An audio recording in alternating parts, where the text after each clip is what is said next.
Margaery Tyrell's first conscious breath, after the blast tasted of dust and burning incense. Thick smoke clouded her lungs, and her tongue felt swollen in her mouth. Her ears rang, a shrill whine that refused to fade. She wondered if she had already died, that this swirling haze of echoes and shadows was some ghost's echo. But she felt the cut on her forehead, felt its tenderness, and tasted fresh blood on her lips. She was alive. Unexpectedly, miraculously alive. Buried beneath heaps of rubble from the razed sept of Baelor. Shards of green wildfire still shimmered in the corners of her vision whenever she blinked.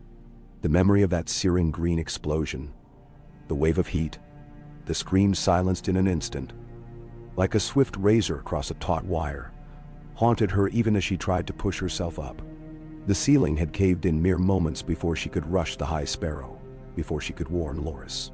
The fear and adrenaline that had seized her heart then returned with renewed vigor, pumping in her veins as she groped around for any sense of orientation. Rubble shifted under her hands. Her breath rattled with every hoarse inhalation. She tried to speak, but only a whisper emerged. Though she was pinned beneath broken timbers, a stroke of fortune had placed them in such a way that they formed a sort of pocket around her. The area reeked of soot and char, but she had just enough room to turn her head from side to side. Somewhere to her left, she glimpsed pale sunlight penetrating the darkness, a narrow column of light. She coughed again, painfully, and mustered the energy to wedge her body forward.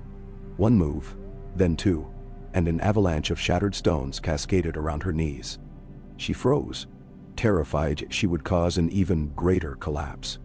Once her breathing calmed, she tried again.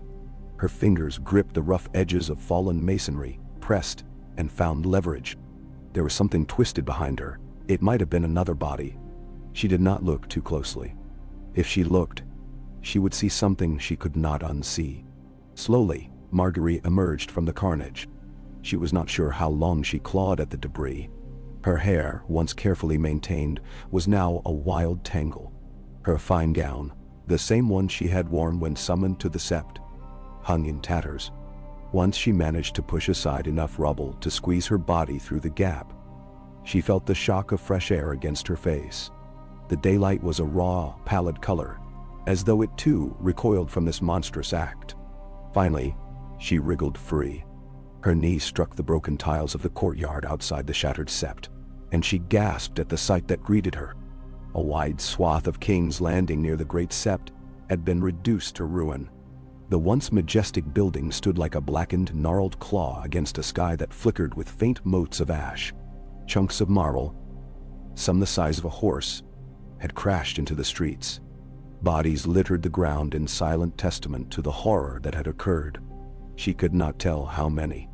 Some wore the robes of the faith militant, others the plain garb of the city's poor. She spared a moment to look for a golden rose in the rubble, for the shape of her brother, Loras, or her father, Mace, or any sign of a Tyrell retinue. There was no one.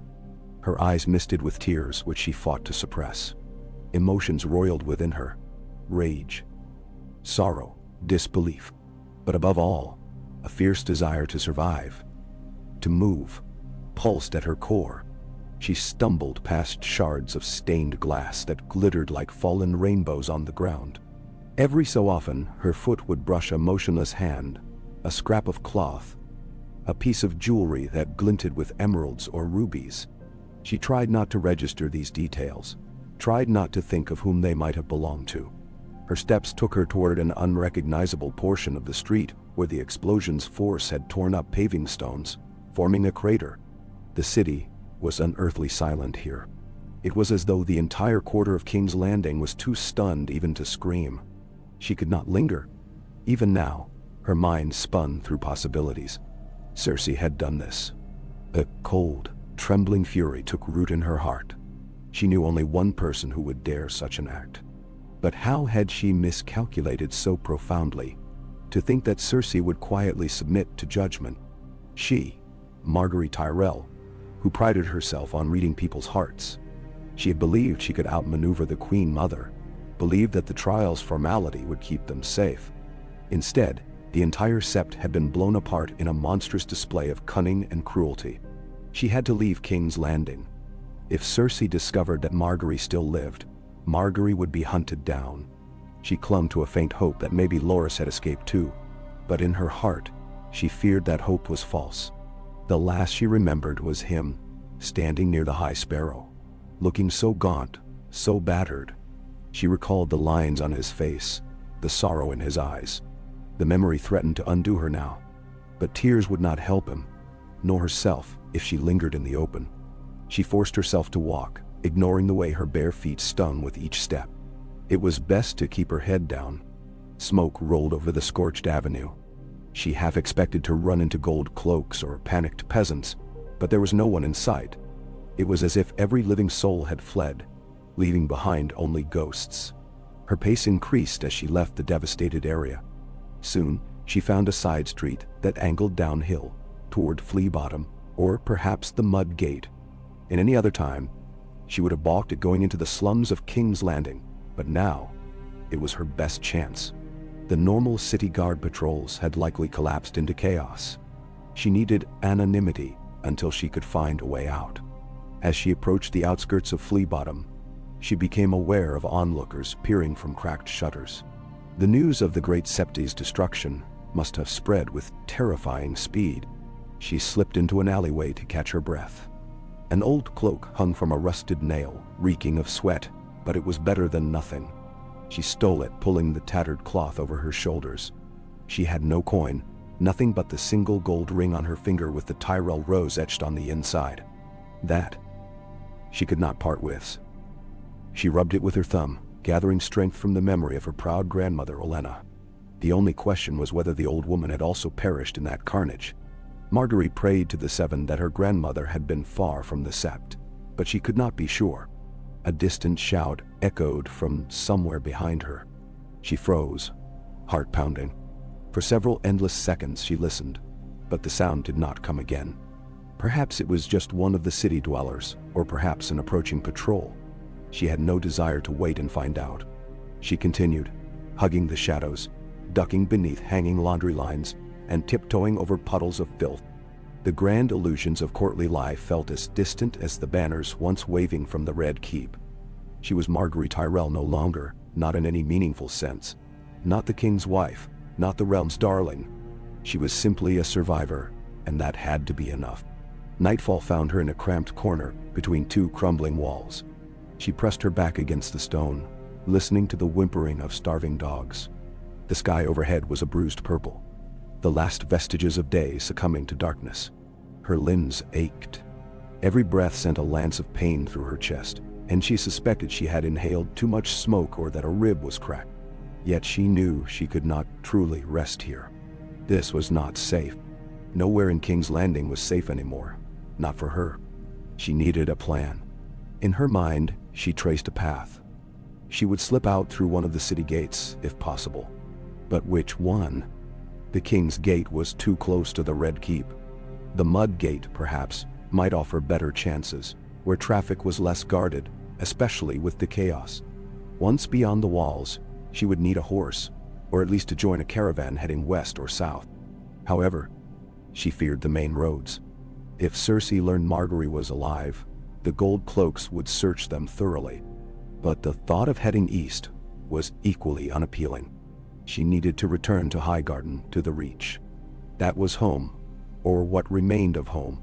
But was Highgarden still under Tyrell control? She could not be certain. Her father had come to King's Landing to support her brother's release. Her grandmother often traveled from one estate to another. She might guess that Olenna had found some vantage from which to keep an eye on events. That guess gave Margaery hope. If Olenna lived, she would gather what allies she could to respond. The fate of House Tyrell could not end in that ruinous explosion. The Tyrell name was the heart of the Reach. Its symbol, the golden rose that had withstood countless storms. If Margaery were the last living sprig, she owed it to her ancestors to see her family's legacy endure. She dozed fitfully, dreaming of tumbling bricks and hateful green light. Once she woke with a start, convinced the gold cloaks were upon her. But only a stray cat mewed softly. Her trembling breath eventually slowed. She promised herself she would leave by dawn, slip out amidst whatever refugees were fleeing the aftermath of the Great Sept's destruction. When morning broke over the city, an uneasy hush lay thick on the winding streets. Smoke still curled into the sky behind her, and the stench of burned flesh stung her nose. She pulled the hood of her stolen cloak low over her forehead and hurried through the tangle of alleys that descended to the banks of the Blackwater Rush. Streams of people trudged by, some hauling carts with their meager possessions, others bandaged or limping. Most paid her no mind. Their eyes were hollow with shock and confusion. Rumors buzzed among them like flies around carrion. Some claimed a Targaryen girl had returned with dragons. Some whispered that the gods themselves had struck the sept for the faith's hubris. So many lies, so much chaos. Margaery pressed her lips shut and kept moving. It took her another hour of careful weaving through side streets to near the mud gate. The guards there seemed overwhelmed. People were pressing to leave the city, bearing news and horror in equal measure. Margaery slipped into the throng, keeping her face concealed. One guard, a squat man with a bushy beard, paused her. Her heart lurched. She forced a timid expression. "My brother needs help," she lied, gesturing behind her to no one in particular. "We lost everything in the explosion." The guard gave her a cursory glance, saw only a ragged peasant woman, and waved her on. She was through. She allowed herself a moment of relief once she emerged beyond the city walls. Fields stretched out along the river, dotted with fishermen's huts. But she dared not linger there in the open. She followed a path that skirted around the outskirts of civilization, leading deeper into farmland. She noticed a deserted stable along the path, likely abandoned in the panic. Inside, she found a sway-backed mare cropping at dry straw. Margaery patted the poor creature's neck, whispering soft words of comfort, and took a bridle that hung from a peg. She had no saddle, but that would have to do. She led the mare away from the stable, not wanting to be discovered for theft. And once a safe distance separated her from curious eyes, she mounted awkwardly. Pain speared through her side, but she forced herself to bear it. She had to reach Highgarden, or at least the Manor. From there, she would decide her next move. The ride was slow. The mare limped occasionally, and Margaery did not press her beyond a walk. She stuck to small roads when possible, or even across open fields. A knot of tension in her stomach warned her that Cersei's men might be combing the countryside. But she saw no large patrols, only ragged travelers. The summer had turned to a dull, pallid autumn. Grass grew brown at the edges, and the air carried a faint chill. Only a few months earlier, Margaery had been a queen, or near enough. It felt like a lifetime ago. When evening approached on the third day since her escape, she spotted a traveler's inn perched near a junction of roads, one route leading south, the other west. Her exhaustion was bone deep. She was in desperate need of food, but her coin was non-existent. Perhaps she could trade the ring? The mere thought of parting with it made her heart ache. But she could not continue this journey half-starved. Resolving herself, she guided the mare to the back of the inn's yard, dismounted, and led the horse into a rickety stable. Inside, a boy of no more than 10 was busy sweeping. He gave her a suspicious glance. "Is there room for a tired traveler?" Margaery asked softly. The boy shrugged. "Have to ask the innkeep," he said, brushing past her. Margaery patted the mare's flank, then followed the boy into the inn's common room. The smell of stew and ale enveloped her, making her mouth water. A handful of patrons sat at rough wooden tables. They barely glanced at her. Traveling merchants, she guessed, or local farmers. The innkeep, a stout woman with kind eyes, looked Margaery up and down. She must have presented a disheveled sight indeed, face smudged with dust, hair tangled beneath the hood. "Got coin?" the woman asked in a practical tone. Margaery slipped the ring from her finger and held it out. The innkeep's gaze flickered to it. She had no reason to suspect its true worth.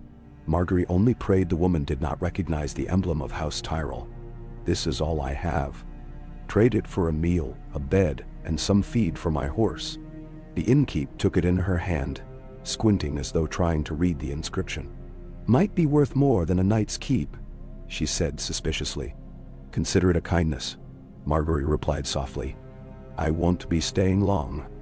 The woman shrugged and tucked the ring away in a small pouch tied at her waist. I'll fetch you some stew and bread. There's a pallet in the corner room." She hesitated. "We get word from King's Landing that something terrible happened. Whole sept destroyed. People say it was wildfire. Heard the Queen's done something unspeakable." Margaery only nodded, her expression carefully neutral. "I heard something similar," she said, her voice low. Then she lowered her gaze and made her way to the corner of the common room, seating herself at a dimly lit table. She pulled her hood forward to shield her face from the flickering torchlight. The stew was watery but warm, and Margaery devoured it with trembling hands. She dipped the bread in the broth, ignoring the stale taste. Her body cried out for nourishment, so she ate everything in the bowl. Each spoonful seemed to revive a bit of her strength. Halfway through, a traveler at a nearby table began regaling his companions with the tale of the sept destruction. He spoke as though he were there, painting lurid images of green fire dancing through the streets, of the king's mother crowned in black.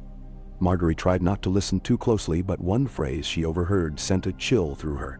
"They say the whole Tyrell family was inside, wiped out in a single day." Wiped out. Her spoon trembled against the side of the bowl. She could almost see Cersei's triumph. The Tyrells, a threat for so long, undone in one savage stroke. She swallowed the lump in her throat. They did not know she lived. If the realm believed House Tyrell annihilated, it might be used as a pretext for Lannister forces to seize the Reach. Her grandmother, if alive, would need to move swiftly to guard Highgarden. But what if Olenna was also gone? Could that be possible? Then truly, Margaery might be the last daughter of that noble line. It took all her resolve to remain still, to keep her face blank. After finishing the meal, she quietly slipped away to the small pallet the innkeep had indicated. It was in a dingy side room, little more than a closet with a thin blanket. But it was enough. For the first time in days, she could rest without fearing immediate pursuit. Before sleep took her, she murmured a prayer to the Seven, though she still saw that green flash in her mind whenever she thought of them. She woke near dawn, stiff but determined. She could not afford a leisurely departure. Sooner or later, someone might recognize her, or word might reach the Lannisters that one Tyrell still drew breath. She made her way to the stable, found the mare, and rubbed its nose affectionately. She regretted parting with the ring, but she had no choice. Margaery continued south, coaxing the horse onward at a gentle pace. By mid-morning, she came upon a stretch of countryside where the farmland was more abundant. Rolling hills covered with rows of grapevines and golden wheat made the land bright. The crisp air carried the scent of harvest. She recognized the hallmark fertility of the Reach borderlands. Perhaps she was not too far from House Osgry's seat, or some minor keep that owed fealty to Highgarden. Memories washed over her. She recalled traveling these routes in fine carriages with Lady Alice, or with her mother, passing by villages where the small folk came out to wave at the Tyrell banners. The difference now struck her like a hammer blow. No retinue, no banners, no protection.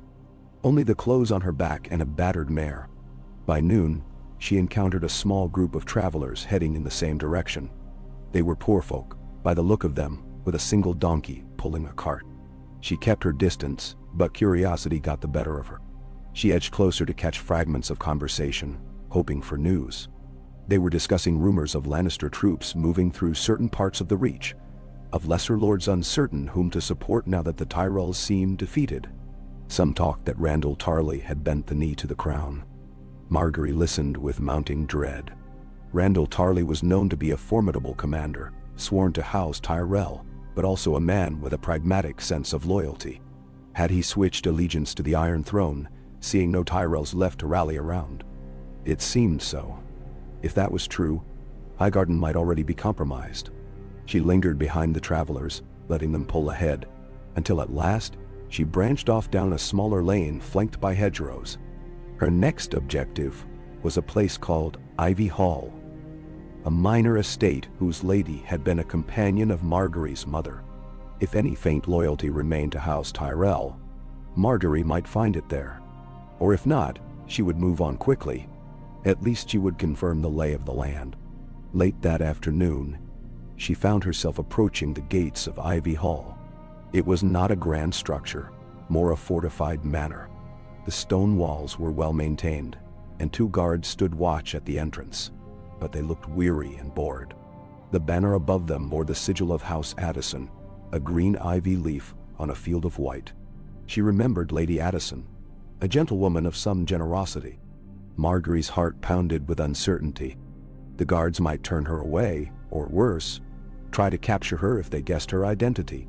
But she could not continue forever as a lone wanderer with no allies. She had to risk it. She pulled the hood down a fraction so that her face was visible but still partially shadowed. The guards eyed her warily. "What business here?" demanded one, adjusting his grip on a spear. "I have come to beg a favor of Lady Addison," Margaery said, summoning a calm, steady tone. She was conscious of her ragged appearance. "I was told she is kind to travelers fallen on hard times." The guard gave a slight snort. "The roads are full of beggars these days. The lady's not in the habit of seeing each one." Margaery inclined her head. "I have urgent news from King's Landing. If she will spare me a moment, I promise not to trouble her further." She kept her gaze lowered, a posture of humility, though in truth, she was ready to plead or push if necessary. Every second she waited in the open risked recognition. The 2 men exchanged glances. Finally, the first one grunted and pointed his spear at the gate. "Wait in the courtyard. I'll see if the lady will have you." He stepped aside, letting her pass through the gate. Margaery led her mare into the courtyard. She patted the animal's neck in an attempt to reassure it. A stable boy approached, wrinkling his nose at the horse's condition. Within moments, Margaery was ushered into a small receiving hall. Tapestries of forest scenes adorned the walls, and the shutters had been thrown open to let in the afternoon light. She stood there, attempting to compose herself, until Lady Addison arrived. The lady was a woman past middle age, her hair streaked with silver, but she carried herself with calm dignity. She wore a modest gown of pale green. Her sharp eyes took in Margaery's state with a mix of concern and caution. "Well, traveler," Lady Addison said, her voice even, "my guards say you bear news from King's Landing, and that you wish to speak with me." Margaery swallowed. For a moment, she considered how best to reveal herself. Simply announcing her identity might shock the older woman to the point of disbelief, or put her in danger if she harbored ill intent. Yet Margaery remembered hearing her mother speak kindly of Lady Addison in the past. She decided on partial honesty. "My name is Margaery," she said softly, letting the hood fall away from her face. She was careful not to mention her house just yet. A flicker of recognition passed across Lady Addison's features, though she did not immediately speak. She took a slow step forward, her gaze searching every line of Margaery's face. "Margaery," she repeated. "You look so. I recall a young lady by that name, many years ago, at High Garden, daughter of Allery." A wave of emotion nearly brought Margaery to her knees. "Please," she said, voice trembling. "If you are loyal to my family, help me. I cannot stay here long, but I need shelter, food, and any news you can offer of the Reach. Cersei Lannister. She destroyed the Great Septade. My father, my brother." She could not continue. Lady Addison's mouth parted, eyes widening. "Seven save us," she whispered. She glanced at the open door, then beckoned Margaery closer in a low voice. "Come, let us speak privately. If any curious ears pick up this conversation, we could both be in grave danger." Relief mingled with anxiety as Margaery followed Lady Addison into a small solar adjoining the hall. A single servant lingered at the threshold, but the lady dismissed her. Once alone, Lady Addison pressed Margaery's hand between her own. "Child, I feared the worst when I heard rumors from the capital. The city was abuzz with talk that the Tyrells were all killed. Is it truly as terrible as they say?" Margaery nodded, tears prickling in her eyes. "Yes. Wildfire. Everything." She took a shuddering breath. "I managed to survive by chance, pinned under debris. I do not know if my grandmother escaped, or if any of my cousins remain. But the faith was assembled in the Sept, my father too, Loras." Her voice caught on his name. "We have lost so many." Lady Addison held Margaery's hand more firmly, her expression grave. "Your grandmother is alive, last I heard. She left King's Landing in a rush some time ago. One of my stewards learned of it through a chain of messages She apparently returned to Highgarden, raging about the Lannisters. A cautious hope lit Margaery's features. "Thank the Seven," she whispered. "At least Olenna lived. Perhaps the Tyrell cause was not lost. I need to reach her, but I fear the roads are not safe. People say Randyll Tarly has bent the knee to Cersei, and Lannister forces are encroaching on the Reach. They may already hold Highgarden." Vandem sashed. Lady Addison nodded sadly. "I fear it's true. Word has come that House Tarly joined the crown, and under his leadership they seized Highgarden. I do not know what became of Lady Olenna after that. It is said she departed the castle before it fell." She sighed. "It seems the Tyrell banners have scattered. Some lesser lords remain loyal in secret, though few dare risk open defiance." Margaery steeled herself, the beginnings of a plan forming in her mind. "If my grandmother escaped, she will be gathering what allies she can. But I must discover where she is and whether there is any hope of reclaiming Highgarden. The Tyrells have long fed and nurtured this region. It cannot simply fall into Lannister hands." Lady Addison's face tightened. "We are sworn to Highgarden, though we are small. We stand no chance against a Lannister army. But if the rightful Lady of the Reach commands our loyalty, we will not abandon her. For now, we must be discreet. Many are frightened. If we are discovered sheltering you, we could pay dearly." Margaery nodded. "I understand. I intend to leave as soon as I can. Will you help me secure safe passage further south, or any leads on where my grandmother might have fled?" A determined light shone in Lady Addison's eyes. "I will. Stay hidden here for a few days, until we can arrange the necessary steps. I have a trusted retainer who travels under the guise of a merchant. He can escort you south and make inquiries along the way. We must move carefully." Gratitude coursed through Margaery. "Your kindness will not be forgotten," she said. She closed her eyes for a moment, exhaustion seeping into her bones. Safe for now. She swallowed her tears, letting only a faint smile curve her lips. "I never imagined it would come to this. Hiding in a friend's manor, battered and alone? But I swear, Lady Addison, House Tyrell will not vanish so easily. I will see the golden rose bloom again." Those few days at Ivy Hall passed in a blur of silent corridors, furtive meals, and constant vigilance. Lady Addison placed Margaery in a small bedchamber at the back of the manor, well away from the main thoroughfares. Servants were told the lady had a distant cousin visiting who had fallen on hard times. Only a couple of the most trusted staff were told anything more. They brought her fresh garments, plain dresses devoid of adornment, and helped treat her bruises.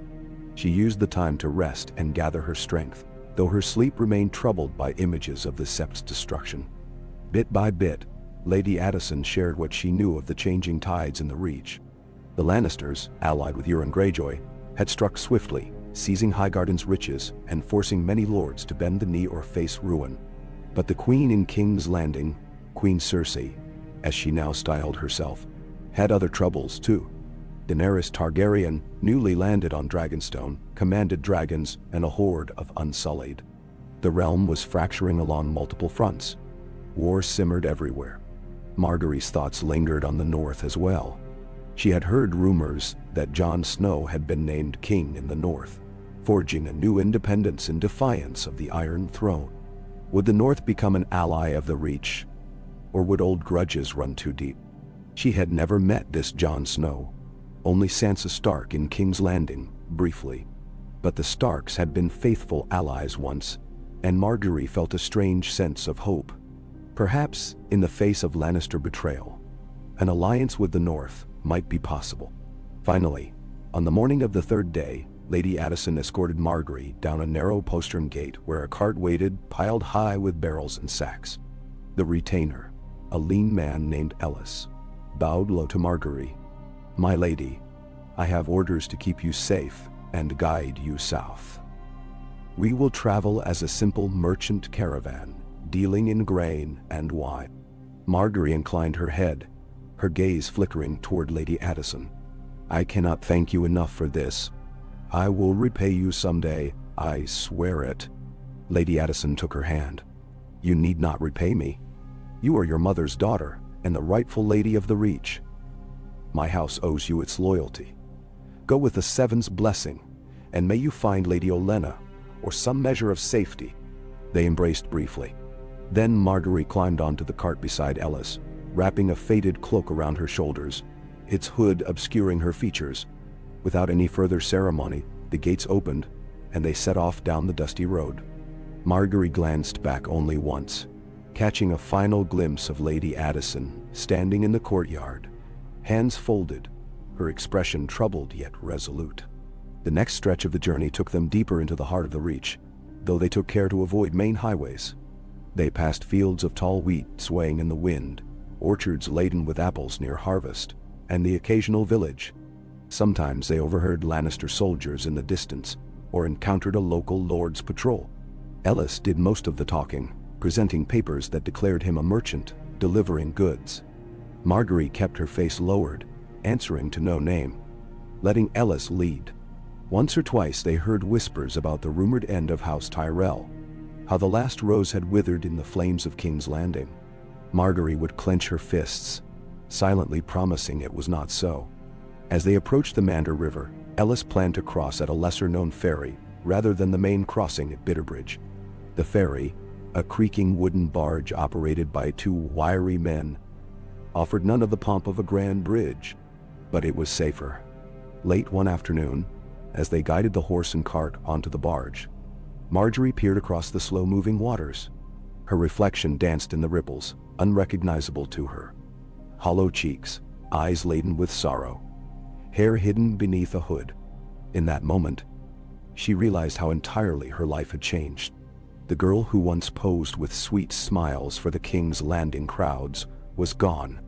In her place stood a woman who had seen monstrous destruction, who had walked through the ashes of everything she held dear. By nightfall, they had reached the southern bank. The ferryman, paid off in a few silver stags, seemed disinterested in Ellis's cargo. Margaery felt a sense of relief once they were back on firm ground. A new day's journey would take them near Horn Hill, seat of House Tarly. Despite the tension in her heart, Margaery dared to wonder if she might find some sign of her grandmother, or at least glean more details on the shifting alliances. Fate, it seemed, had other plans. As they traveled a narrow road lined with olive groves, they came upon a group of mounted men wearing dark cloaks that concealed their sigils. Ellis tensed beside Margaery, quietly instructing her to keep silent. The men blocked the road. Their leader, a tall figure with a crossbow slung across his back, raised a gauntleted hand. "Halt," he commanded. Ellis reined in the horse. "Good day, sirs," he began in his merchant's patter. "We are but simple folk, traveling with grain." "Save your breath," the leader snapped, scanning the barrels. "Where do you hail from?" Ellis forced a smile. "Ivy Hall, Lord. Bound for Cider Hall, though we might stop in a few villages on the way." "House. Cider Hall, is it?" Another man rode forward, pulling back his hood to reveal a hard, scarred face. He eyed Margaery, who kept her hood low. "And who's that?" "My daughter," Ellis lied smoothly. "She doesn't speak. Fever took her voice some months ago." The man squinted, suspicion coloring his tone. "Show your face, girl." A tightness gripped Margaery's chest. She felt Ellis shift slightly beside her. The crossbowman smirked as he began to dismount. If they recognized Margaery, it would be the end. She considered fleeing into the trees, but the men would easily catch her. Then, from behind the cluster of riders, came a new voice, low and hoarse. "Leave them. We've wasted enough time." The men shifted aside, revealing a figure dressed in thick traveling leathers, face half hidden by a scarf. Only the eyes were visible, cold and watchful. This newcomer surveyed the wagon for a moment, then returned to the saddle. "We have more urgent matters than merchants," he growled. The crossbowman hesitated, but with a jerk of his chin, he signaled his companions to let the cart pass. Margaery felt dizzy with relief as Ellis flicked the reins and urged the horse forward. She did not dare glance back. Once the men were behind them, they continued in silence for nearly a mile. Finally, they pulled off the road into a small clearing. Ellis exhaled shakily. "That was too close," he said, wiping sweat from his brow. "Bandits or soldiers?" Margaery asked, her voice shaking. "Hard to say," Ellis muttered. In these times, men turned to banditry easily, but I suspect they were more than simple outlaws. They carried themselves like men used to discipline, perhaps sellswords. No, Margaery shivered. We should press on. They did just that, traveling until dusk. Fear shadowed every step. The chaos in the realm had given rise to brigands, deserters, and unscrupulous soldiers. They needed to stay ahead of any real threat. Margaery recalled her grandmother's voice, proud and biting. In war, child, everyone is dangerous. She had understood the words in an abstract way once, but now she lived them. At the end of the 5th day since leaving Ivy Hall, they found themselves nearing a cluster of small farms, with a few lanterns glowing in the twilight. Ellis stabled the horse with a local farmer, trading grain for shelter, and Margaery lay down on a pile of straw in the corner of a barn. Her back ached. Her mind spun. Through the cracks in the barn wall, she could see faint stars in the night sky. She wondered if each star was the spirit of one lost in the Sept's destruction. She whispered a silent vow that she would not let House Tyrell fade into memory. Yet what hope did she truly have? With Highgarden lost, Lannister forces occupying most of the Reach, and her grandmother in hiding, assuming she still lived, Margaery felt near despair. Then she remembered the stories of the North, of how they had crowned their own king, how they had defied the Lannisters. If the Tyrells could not stand alone, perhaps they needed new allies. The North might be a place to rebuild, but forging an alliance so far away and so different in custom seemed daunting, especially given the war with the undead rumored at the wall. Could such rumors be true? The winter storms, the walking dead. Margaery hardly knew what to believe, yet everything else once deemed impossible had come to pass. It was not until the following night, when they stopped in another nondescript village, that Ellis pulled Margaery aside. His voice was hushed. Excitement mingled with caution. "My lady, I've just heard from one of the travelers at the inn. There's talk of a small band loyal to Lady Olenna, hidden near the Red Mountains that border Dorne. They say the lady herself might be among them, or that she has allies there." Margaery's heart leapt. "Then we must find them," she breathed. "Yes, but we must be discreet," Ellis cautioned. "The Lannisters have spies everywhere, and Dorne is in turmoil after the deaths of Prince Doran and Prince Trystane. But if anyone can coordinate with the Dornish to push back against the Iron Throne, it might be the Queen of Thorns. This traveler told me to look for a certain old watchtower near the pass, where loyalists gather." Margaery nodded firmly. "We'll go there. If my grandmother is not among them, at least they may know her whereabouts. House Tyrell is not finished yet." Ellis bowed. "As you say, my lady." In the days that followed, they journeyed southeast, leaving behind the familiar farmlands of the Central Reach and venturing into harsher terrain. The hills grew rockier. Stony outcrops replaced the gentle rolling fields of wheat. Thorny shrubs and twisted olive trees lined narrow paths. Margaery clung to hope, refusing to entertain the possibility that this rumor might lead to nothing. At last, near the foothills of the Red Mountains, they spied an old watchtower perched on a ridge. Evening light bathed the stones in a dusky glow. They proceeded carefully, leading the horse on foot. A lone figure stood guard at the tower's entrance, wearing no sigil visible from a distance, but the posture suggested watchfulness. Ellis hailed the guard. No immediate response came. Then, as they drew closer, the guard lifted a lantern, illuminating their faces. For an instant, Margaery felt a jolt of fear. But then the guard hissed a quiet oath and beckoned them inside. The interior of the tower was cramped but serviceable. A small group of men and women huddled by a makeshift hearth. Their clothing was plain, though Margaery detected the refined posture of those born to noble houses. One of them, a woman with sharp features and silver hair tied back in a severe bun, let out a small gasp when she saw Margaery. "Seven above," the woman whispered, rising to her feet. "Is it truly you?" Recognition flashed through Margaery. "Lady Rhonda Rowan," she said softly, remembering a minor cousin of the Rowans of Goldengrove. "Yes. I have come to seek my grandmother. Do you know where she is?" Lady Rowan closed her eyes briefly, emotion cracking her usual composure. She's gone to Dorne to parley with the new leadership there. We've assembled what loyal folk we can to regroup. Our numbers are small. House Tarly's betrayal struck us hard. But your grandmother refused to bend. She told us she was forging an alliance that might return us to strength. Margaery exhaled, a surge of relief brightening her expression. She lives, then, and she has a plan. For the first time since that awful day at the Citadel, Margaery felt a spark of genuine hope. Tell me everything. Lady Rowan's lips pressed into a determined line. Sit by the fire, my lady. We will share all we know. We wait only for Lady Olenna's return. Until then, we gather allies. And we pray we might one day reclaim Highgarden. Nine. Margaery sat, letting the warmth of the fire soak into her tired limbs. Ella stood discreetly nearby, ensuring her safety. The watchtower's walls were thick stone, protective against the chill night wind. Over a simple meal of bread and spiced wine, Margaery listened to the details. How Olenna had journeyed south, forging an understanding with Ilaria Sand's faction, before the situation in Dorne turned chaotic. How, despite all her heartbreak, the Queen of Thorns remained as sharp-tongued as ever, vowing the Lannisters would pay for their treachery. Whispers also spoke of a greater war beyond the immediate political chaos.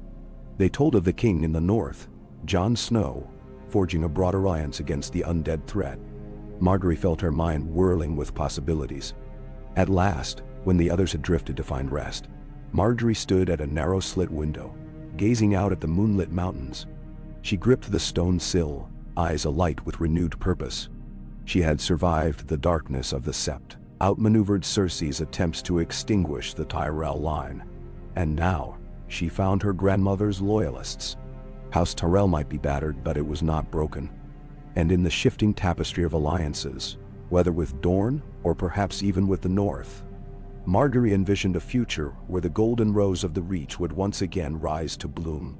She closed her eyes and inhaled the cool night air. Whatever came next would be fraught with peril. But Margaery had never shrunk from a challenge. She thought of the gardens of Highgarden, the sweet perfume of roses at dawn, and vowed that she would do whatever it took to see that legacy endure. In that quiet moment, she recalled the faint green glimmer that had nearly claimed her life in the Sept of Baelor, and realized that it had, in a way, forged her anew in its flames. She was no longer the smiling courtier, content to play the Game of Thrones behind veils of courtesy. She was a survivor, ready to steer her house and her people through the storm, perhaps toward an alliance with the far north, an alliance that might change the fate of the Seven Kingdoms forever. For now, she thought, resting her hand on the cold stone, I will bide my time. We will gather our strength, reach out to new friends, and once I stand face to face with my grandmother, we will plan our vengeance and our future. Margaery Tyrell survived, and she was no longer just a pawn on Cersei's board. She would not rest until the rose was replanted in fertile soil, free of Lannister tyranny. The soft flicker of the watchtower's torches danced on the walls, and she stood there, silent and resolute, until dawn began to color the horizon with the promise of a new day.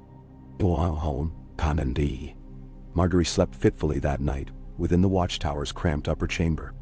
The walls were thick, old stone that exhaled winter's chill even in the waning warmth of autumn.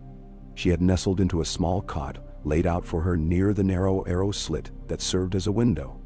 The wind made a faint, unearthly moan in the passageways, and it carried the sense of dust and mountain time. She dreamt in fragments of the blackened ruins of the Sept, of Laura's face, and of the half-seen, hooded strangers on the roads. In her dreams, a swirl of green wildfire erupted once more, and she rose from it like a wraith. When she jolted awake, her breath hitched in her throat, heart pounding as though she'd run for miles. But no one came for her, only the quiet watchtower keepers, stirring below. She pulled a threadbare blanket around her shoulders, slid off the cot, and crept to the arrow slit.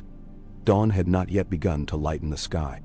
Through the faint starlight, she spied the jagged silhouettes of mountain ridges and spurs, looming like the spines of some ancient beast. Somewhere beyond those ridges lay Dorne, or at least the edges of it, and if Lady Rowan's words rang true, Her grandmother was there as well. She gently touched her chest, just below her collarbone, where she once wore a gold rose pendant. Cersei's wildfire had seen to the destruction of every golden rose in King's Landing. But Margaery's memory could not be so easily wiped. The old verses of House Tyrell flitted through her mind like a lullaby from childhood. Growing strong. The phrase resonated differently now. No matter how battered, how close to ruin, she would see House Tyrell grow strong again. A soft knock at the door startled her from her musings. She wrapped her blanket tighter and answered.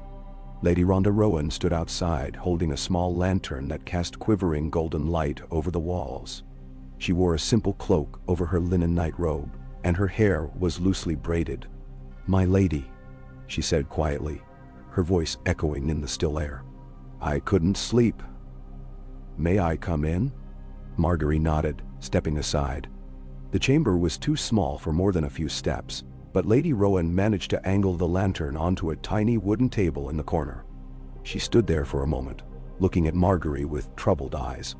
"I used to visit Highgarden often," Lady Rowan said softly, hands clasped at her waist.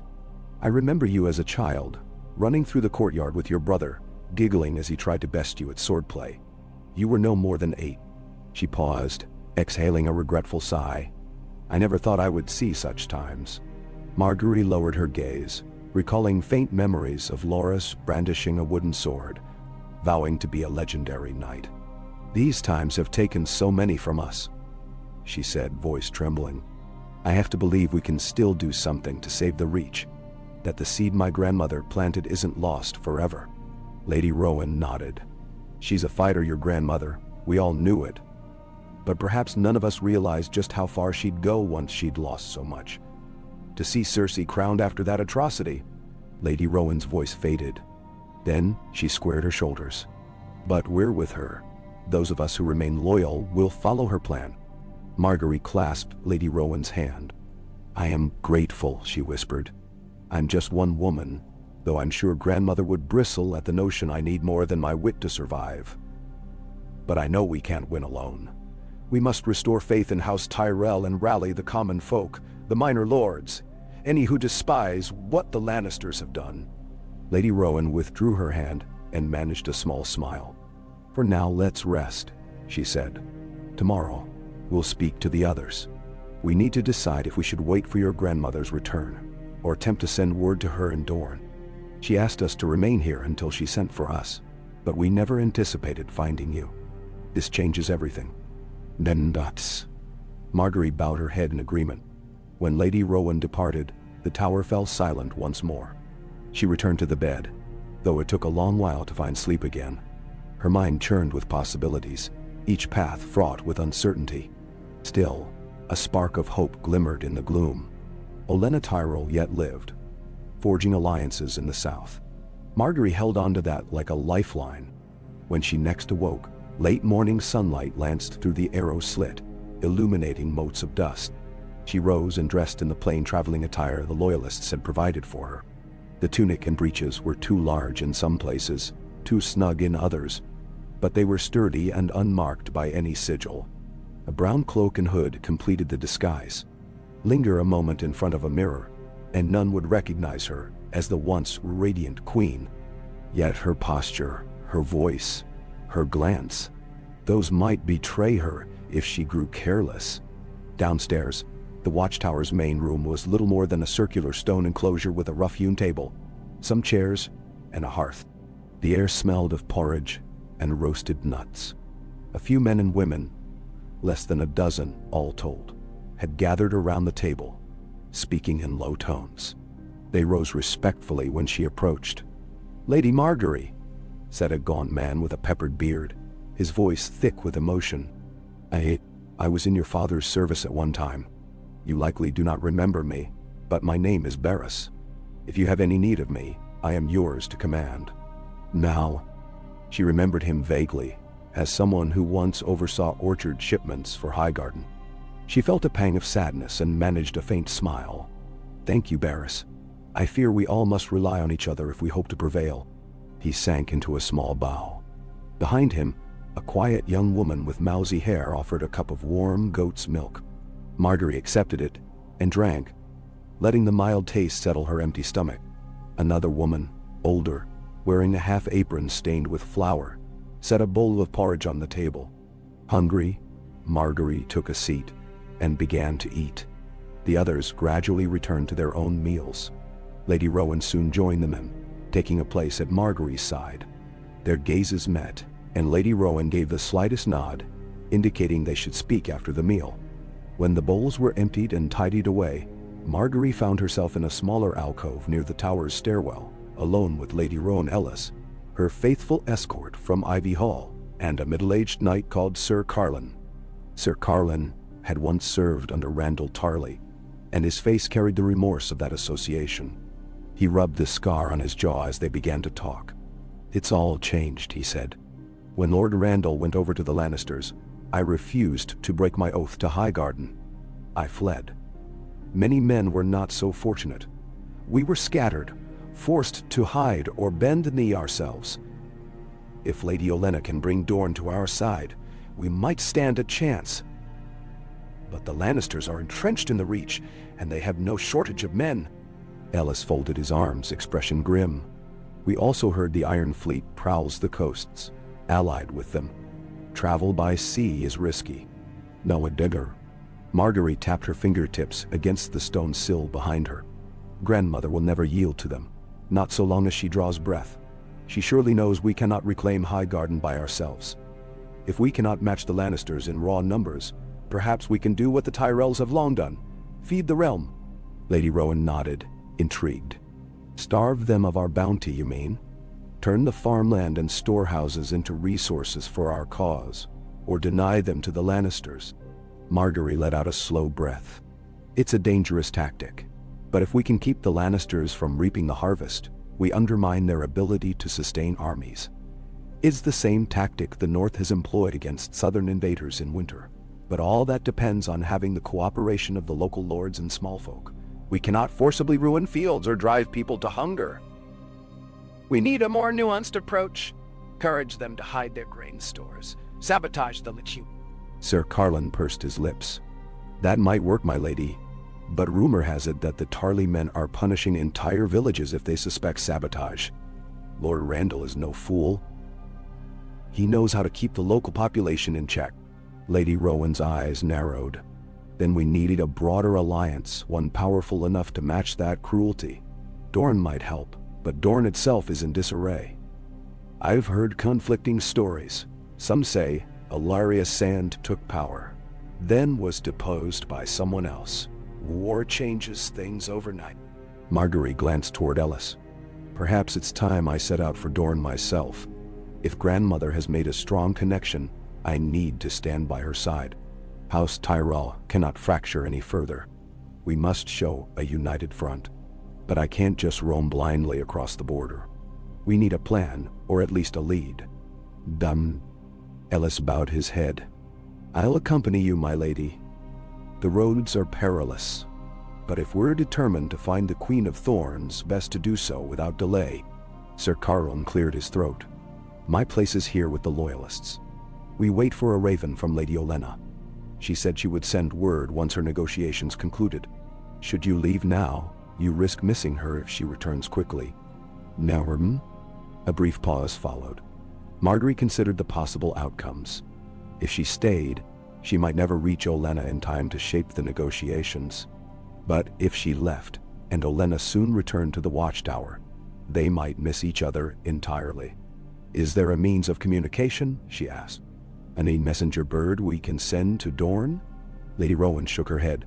"We do have a raven, but it's not trained for distances so far as Sunspear or even the border strongholds. The birds we do have can only reliably fly to certain keeps in the Reach, and those keeps may no longer be safe. We risk the message falling into Lannister hands."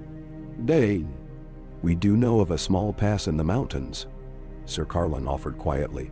"An old smuggler's route, used rarely these days. One or two of our men traveled at once to carry letters to Dorne under Lady Olenna's orders. That might be your best path. I can show you the way on a map." Margaery took a moment to steady herself. The notion of traversing an old mountain pass to slip into Dorne seemed daunting, but time was of the essence. Show me. If it's feasible, I'll go. I cannot lead from the shadows.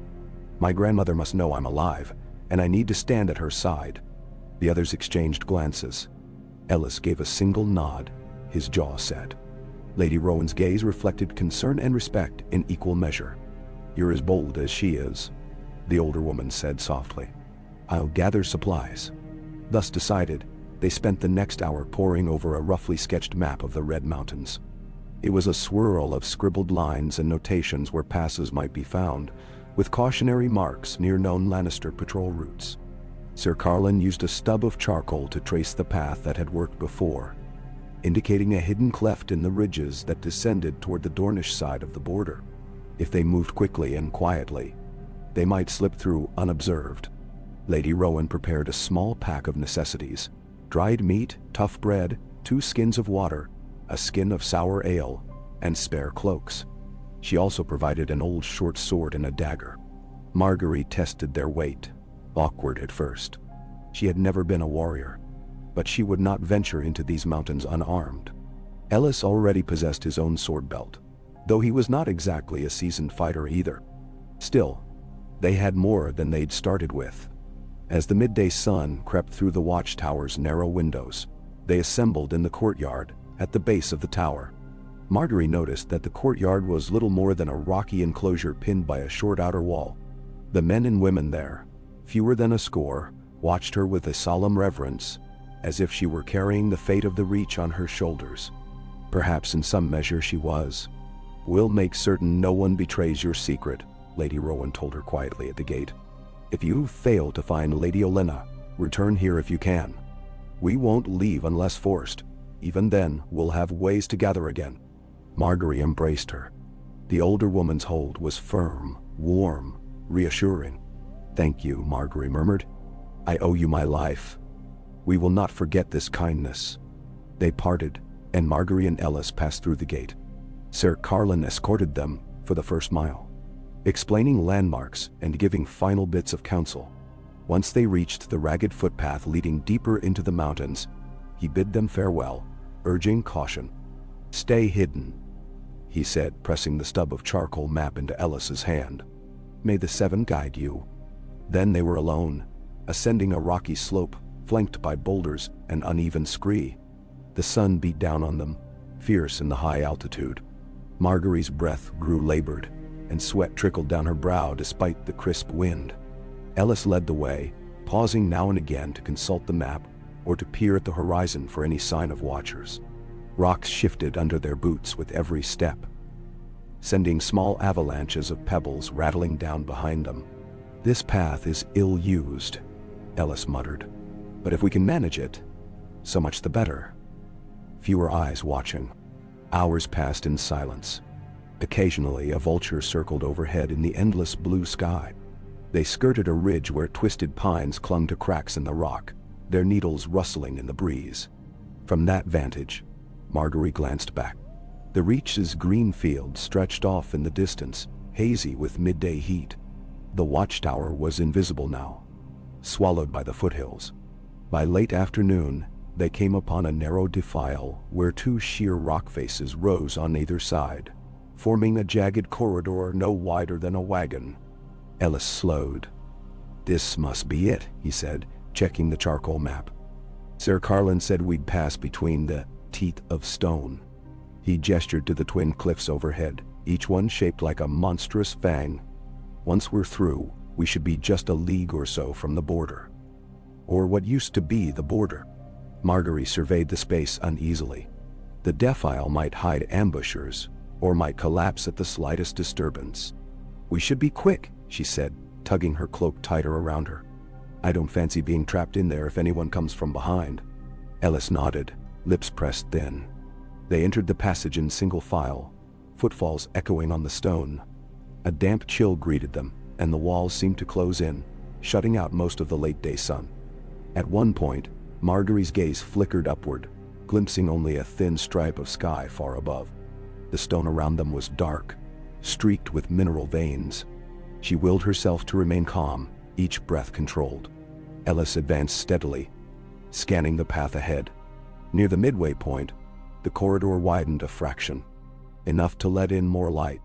Margaery felt relief stirring. They could see the slope continuing upward on the other side. But then Ellis froze, hand darting to the hilt of his sword. Margaery's heart lurched. A figure emerged from behind a boulder near the exit of the defile, lean, cloaked, crossbow in hand.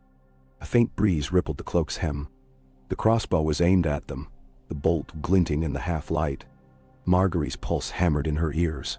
Her own hand drifted toward the short sword at her belt. Though she had no skill to draw and fight quickly, she glanced around, searching for any others, but only one figure stood there, half in shadow. "Stop right there," the stranger said, voice echoing faintly off the rock walls. No sudden moves. Ellis's posture went rigid. Slowly, he raised his hands to shoulder level. Margaery did the same. Her mind spun. Was this an outlaw? A sellsword? A lone scout for the Lannisters? The figure's face was mostly hidden by a hood, but the crossbow was steady, unwavering. "We have no quarrel," Ellis called out.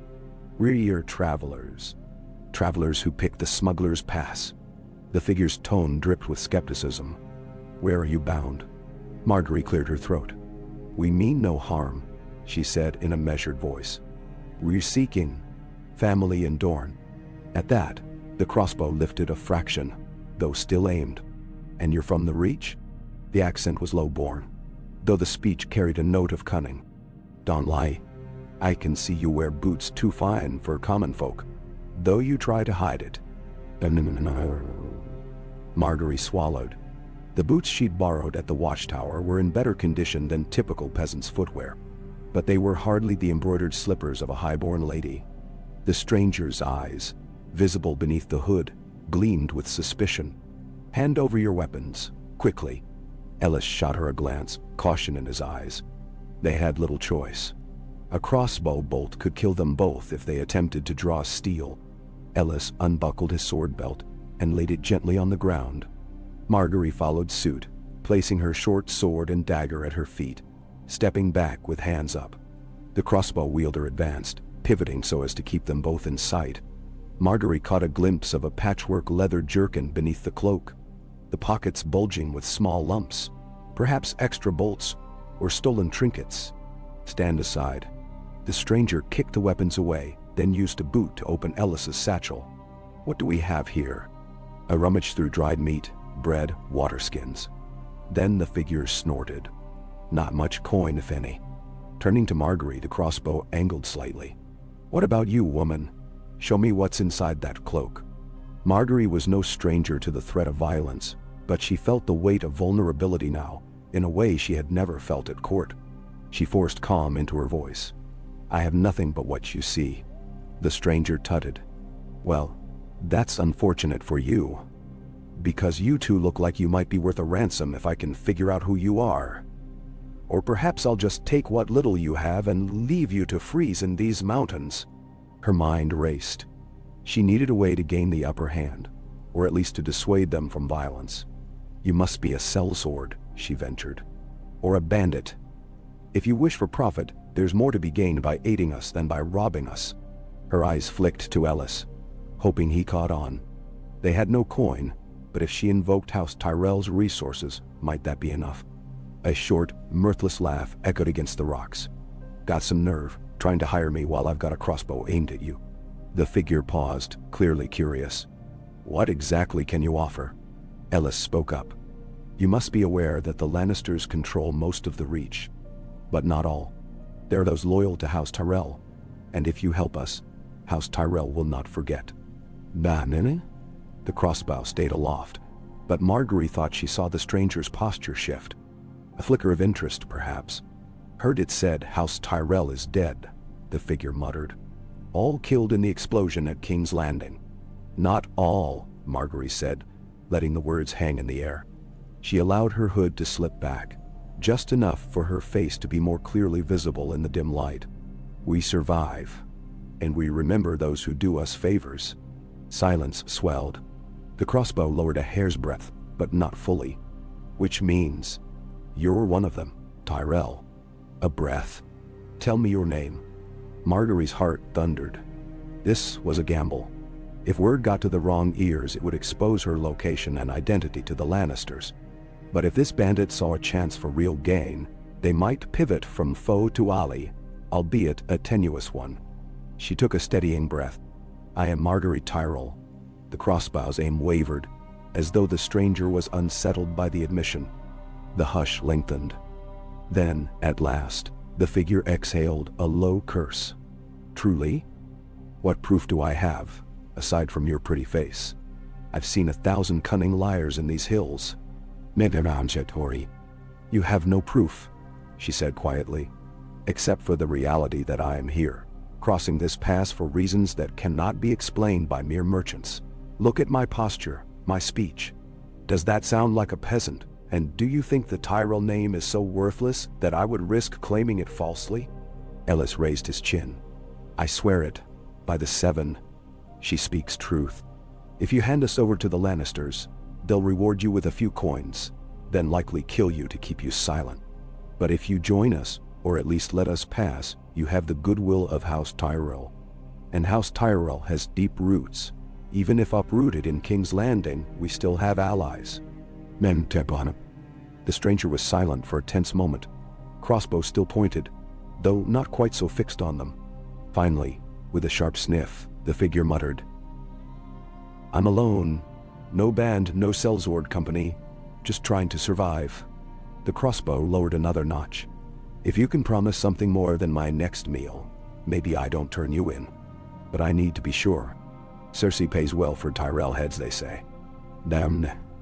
Margaery gazed at the crossbow, measuring the risk. "What is your name?" The stranger's hood shifted, revealing a hint of sun-browned skin and a jagged scar near the temple. "Name's not important, but if you must call me something, call me Rafe." She nodded. "Rafe. We are crossing into Dorne, hoping to reunite with my family. If you help us reach the border safely, I will see that you're compensated, once our fortunes improve. At the very least, you'd have the gratitude of the Tyrells." Rafe snorted. "Gratitude doesn't fill a belly. But maybe it's better than Lannister illusions. I've dealt with those types.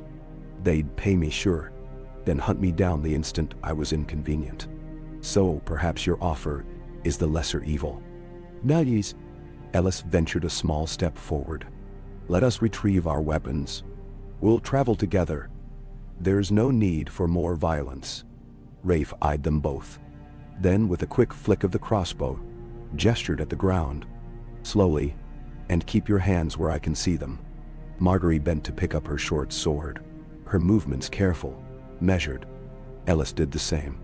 Rafe kept the crossbow half-raised, watching intently.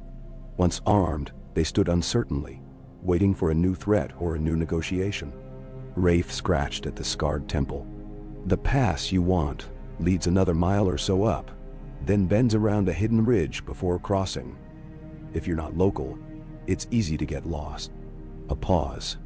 "If I guide you, I want something in return. Coin, or promise of future coin, or perhaps safe lodging in the Reach if House Tyrell regains power." Margaery inclined her head. "I will promise you lodging in my mother's name, Allery Hightower, if that day comes.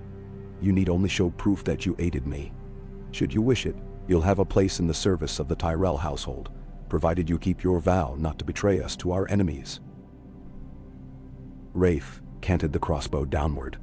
It was as close to acceptance as Margaery could hope. "Fine," he said at last. "But be warned, I have no fondness for the Lannisters." The crossbow was slung over his shoulder. "Let's get moving before dusk. These mountains are crawling with worse than bandits." "Nandriskresi." Relief uncoiled in Margaery's chest, though she dared not let it show too plainly. "Then lead on," she said, adjusting her cloak. "We'll follow." Rafe slid past them, stepping lightly over the uneven ground, muttering instructions for them to keep close. Margaery exhaled, sharing a cautious look with Ellis. They had gained a guide, but at the price of trust in a stranger who had nearly robbed them. Still, it was better than an arrow in the back. They followed Rafe through the remainder of the defile. Once beyond those towering walls, the sun regained its heat, and the mountainous terrain opened into a broader, winding route. Rafe set a brisk pace, weaving between massive boulders, and stands of hardy shrubs that grew from cracks in the stone. They made camp that night in a shallow cave Rafe knew, its entrance concealed by a curtain of ivy. The cave was dry, its floor scattered with old ashes from previous fires. Rafe refused to let them start a large blaze, wary of drawing attention, so they settled for a few glowing embers to warm a handful of slices of salted pork. The flicker painted the walls with wavering shadows. Margaery removed her cloak and stretched her weary limbs, muscles protesting from the day's climb. Rafe leaned against the cave's inner wall, crossbow resting on his lap. Now that they were out of direct sunlight, Margaery could see more details. Rafe's hair, cut short, was a wiry brown streaked with dust. A faint tattoo curled at the base of the neck. A stylized sun or a flower, it was difficult to tell. The eyes were guarded. An unspoken sadness lingered there, perhaps from the uncle's death, or some deeper tragedy. Margaery had seen that look in refugees fleeing King's Landing as well. Ellis, for his part, removed his boots to massage sore ankles. His face shone with fatigue. They had traveled relentlessly since leaving the watchtower. Still, neither of them complained. They shared what remained of their rations, dividing the slices of pork and the stale bread. Rafe devoured his portion wordlessly, though he occasionally cast Margaery a thoughtful glance. "So," Rafe said once he'd finished, "if you truly are Margaery Tyrell, you must have some plan. Surviving the wildfire and then wandering the land. That's a far cry from what I've heard about you in songs." "Nay. Margaery gave a humorless smile, her mind drifting to the memory of those days when minstrels sang her praises. The darling of the court, the people's queen. I suspect half those songs were written by fools who never knew me. My plan is to find my grandmother, Lady Olenna. If we can forge alliances in Dorne, we might muster enough support to reclaim the Reach, or at least keep the Lannisters from choking it dry." Rafe nodded slowly. "Dorne is tough. Dornish lords have their own troubles, especially after what happened to Prince Doran and his heirs. If they ally with you, it's because it suits them. Don't expect warmth." The expression on Rafe's face grew distant, as though recalling some prior dealing in Dorne. "But if it means stinging the Lannisters, they might be interested." Ellis stirred the embers with a stick. "We don't need them to be kind, only cooperative. If Dorne's joined with Lady Olenna, that's enough for now." He glanced at Margaery, letting the conversation settle. The hush extended, broken only by the crackle of embers and the faint sigh of wind outside the cave. After a while, Margaery shifted to rest her back against the cave wall. She couldn't shake the persistent ache in her chest where she had inhaled smoke from the sept's collapse. It had lessened, but some nights it flared, making her lungs feel scorched anew. She rubbed gently at her sternum, hoping that in time, the sensation would fade. Rafe observed her. "You're hurt." "I was caught in the explosion," she admitted. "A few bruised ribs, perhaps. Nothing that won't heal." "No." Rafe said nothing more. The crossbow remained on his lap, though the tension in his shoulders had eased slightly. Margaery thought she detected a flicker of sympathy, swiftly concealed. She closed her eyes, listening to the quiet. The night had fallen fully now, leaving the mountains shrouded in darkness. At length, Ellis rose, clearing his throat. "I'll take the first watch." He cast a meaningful look at Rafe. Rafe grunted. "I'll do the second watch, if it eases your mind. I'm not about to kill you in your sleep if I aim to collect a bigger reward later." He smirked wryly, adjusting his cloak. "Just don't snore too loud." Margaery managed the ghost of a smile. Trust was not complete, but at least they had some uneasy accord. She nodded her thanks to Ellis, then tucked her cloak around herself, lying on the hard cave floor. It was cold and uncomfortable, but she had grown somewhat accustomed to discomfort on the road. Sleep stole over her in sluggish waves. Her dreams were chaotic, a swirl of color and movement that she could not grasp. She saw fleeting impressions. Olenna's stern gaze, a desert sun blazing over red sand dunes. The scorpion tail of House Martell's sigil. She saw roses blooming from cracked earth, only to be snatched by a golden lion's paw. Then the scent of smoke enveloped everything. She turned, expecting to see wildfire again, but there was no green flame. Only black embers. A voice whispered her name, but she could not recognize it. Then she felt a hand shake her shoulder. "Margaery," Ellis said quietly. "It's near dawn. We should be moving soon." He helped her sit up, gesturing to a faint glow beyond the cave's mouth. "Rafe says we have one more day of hard climbing, then we'll reach the border pass." She rolled her stiff shoulders, blinking away the dream's residue. Rafe was already there, crossbow strung and slung at his side. The remains of last night's fire were cold, and the air smelled of damp stone. Margaery nibbled on a piece of bread for breakfast, washing it down with a few swallows of water. Her belly complained. Their rations were dwindling. Rafe led them out into the early morning light. A sharp wind whipped across the mountains, carrying the tang of distant pine. They pressed on through narrow trails and rocky ridges. Overhead, the sky gradually transformed from the pale lavender of dawn to the clear, hard blue of late morning. Occasionally, Rafe gestured for them to stop while he scouted around a bend, ensuring no one else lay in wait. Once, Margaery glimpsed a small band of goats perched on a crag, eyeing them with mild curiosity before bounding away. By midday, they stood upon a ledge overlooking a steep ravine. Across the ravine, the path twisted higher. Rafe pointed to a notch in the far ridge. "That's the border. Beyond that, you're in Dornish territory, or near enough that any Lannister patrol would be hesitant to cross without cause." Margaery felt a surge of renewed determination. Then let's not linger. Yet the next few hours tested their endurance more than anything prior. The ravine demanded a precarious descent over loose scree and a climb up the opposite side, hands and feet scrabbling for purchase.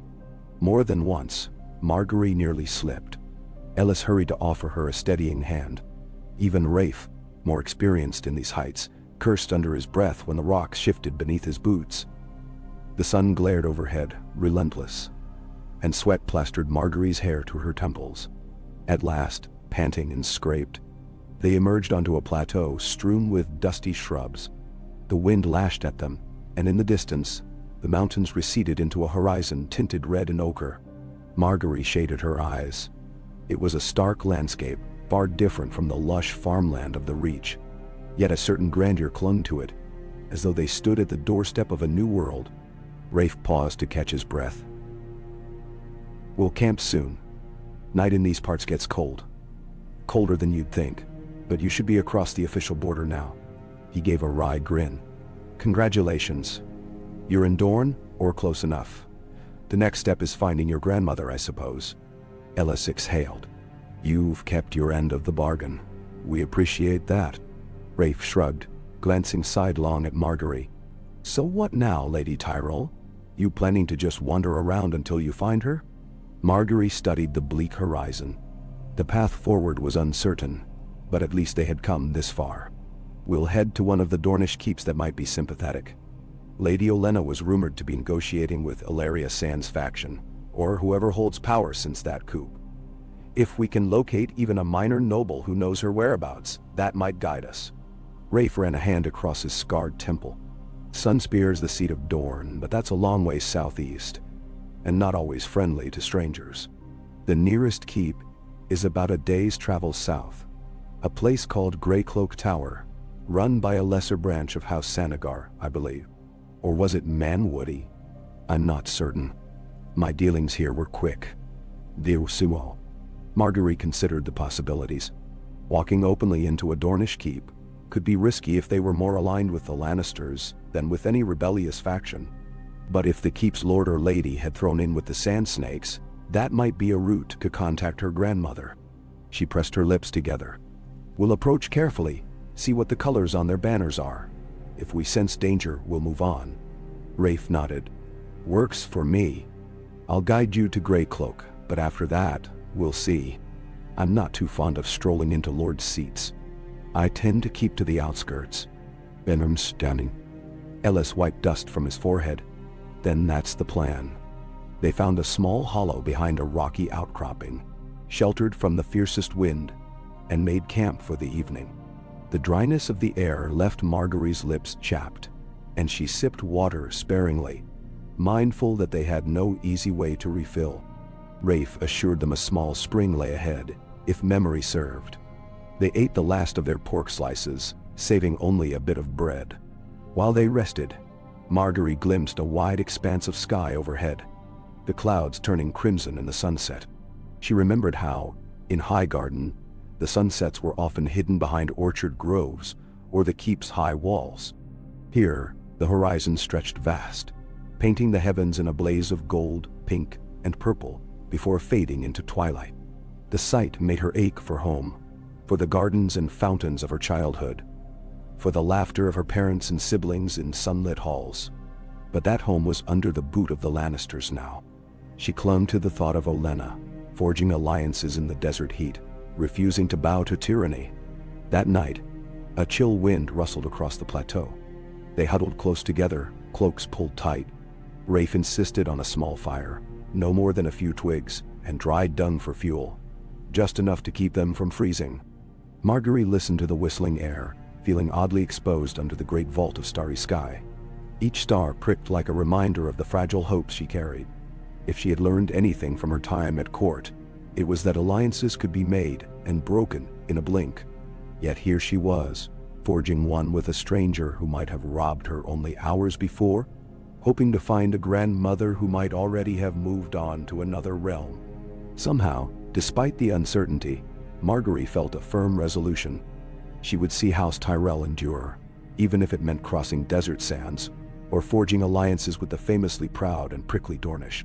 She would do it not only for the memory of Loras, Mace, and the others lost in that inferno, but for all those who still looked to the Golden Rose for hope. She could almost hear Olenna's voice. Never let them see you retreat, child. Even if you must run, you do so looking like you've a blade at their throats. Morning came, bringing another day of travel, though less arduous than crossing the mountains. As they descended into lower elevations, the terrain gradually shifted. They passed scraggly juniper trees and encountered sandy soil, flecked with rocks. Heat gathered quickly in the day, so they paused near midday, under a jutting boulder for shade. Rafe pointed out a faint path that wound along a dry stream. If the stream is truly dry, we'll reach that spring I mentioned a bit further on. Should be near some old stone pillars. Then Greycloak Tower is another half-day past that. Following his lead, they pressed on. By mid-afternoon, they spied the ruined remains of stone arches, perhaps once part of a bridge. Near them, a trickle of water seeped from the ground, forming a small pool. The water was brackish but drinkable after they filtered it through cloth. They filled their skins, reveling in the relief from thirst. Rafe crouched near the pool, washing the dust from his face. No sign of patrols so far. That's good news for us, I suppose. Ellis nodded. Luck's been with us. He helped Margaery refill her flask. She splashed a bit of water on her arms, cooling the sunburned skin. Despite the cooler season, the Dornish sun was relentless compared to the soft breezes of the Reach. At dusk, the silhouette of Greycloak Tower rose against the sky. A squat fortress perched on a low ridge. Margaery's heart quickened. She saw no banners fluttering from the ramparts, only the tall shape of the main keep and a perimeter wall. Flickers of torchlight dotted the battlements. They stopped on a rocky rise, out of arrow range, to survey the scene. Rafe muttered that the tower must be on some measure of alert, as watchers patrolled the walls. Ellis narrowed his eyes. I can't see any clear sigils in the fading light. We might have to wait for dawn to see if they fly Lannister colors, or if they remain neutral. Margaery hesitated, thinking of all the times she had glided into castles unannounced as a queen, or near enough. Now, she had to creep through the dark like a fugitive.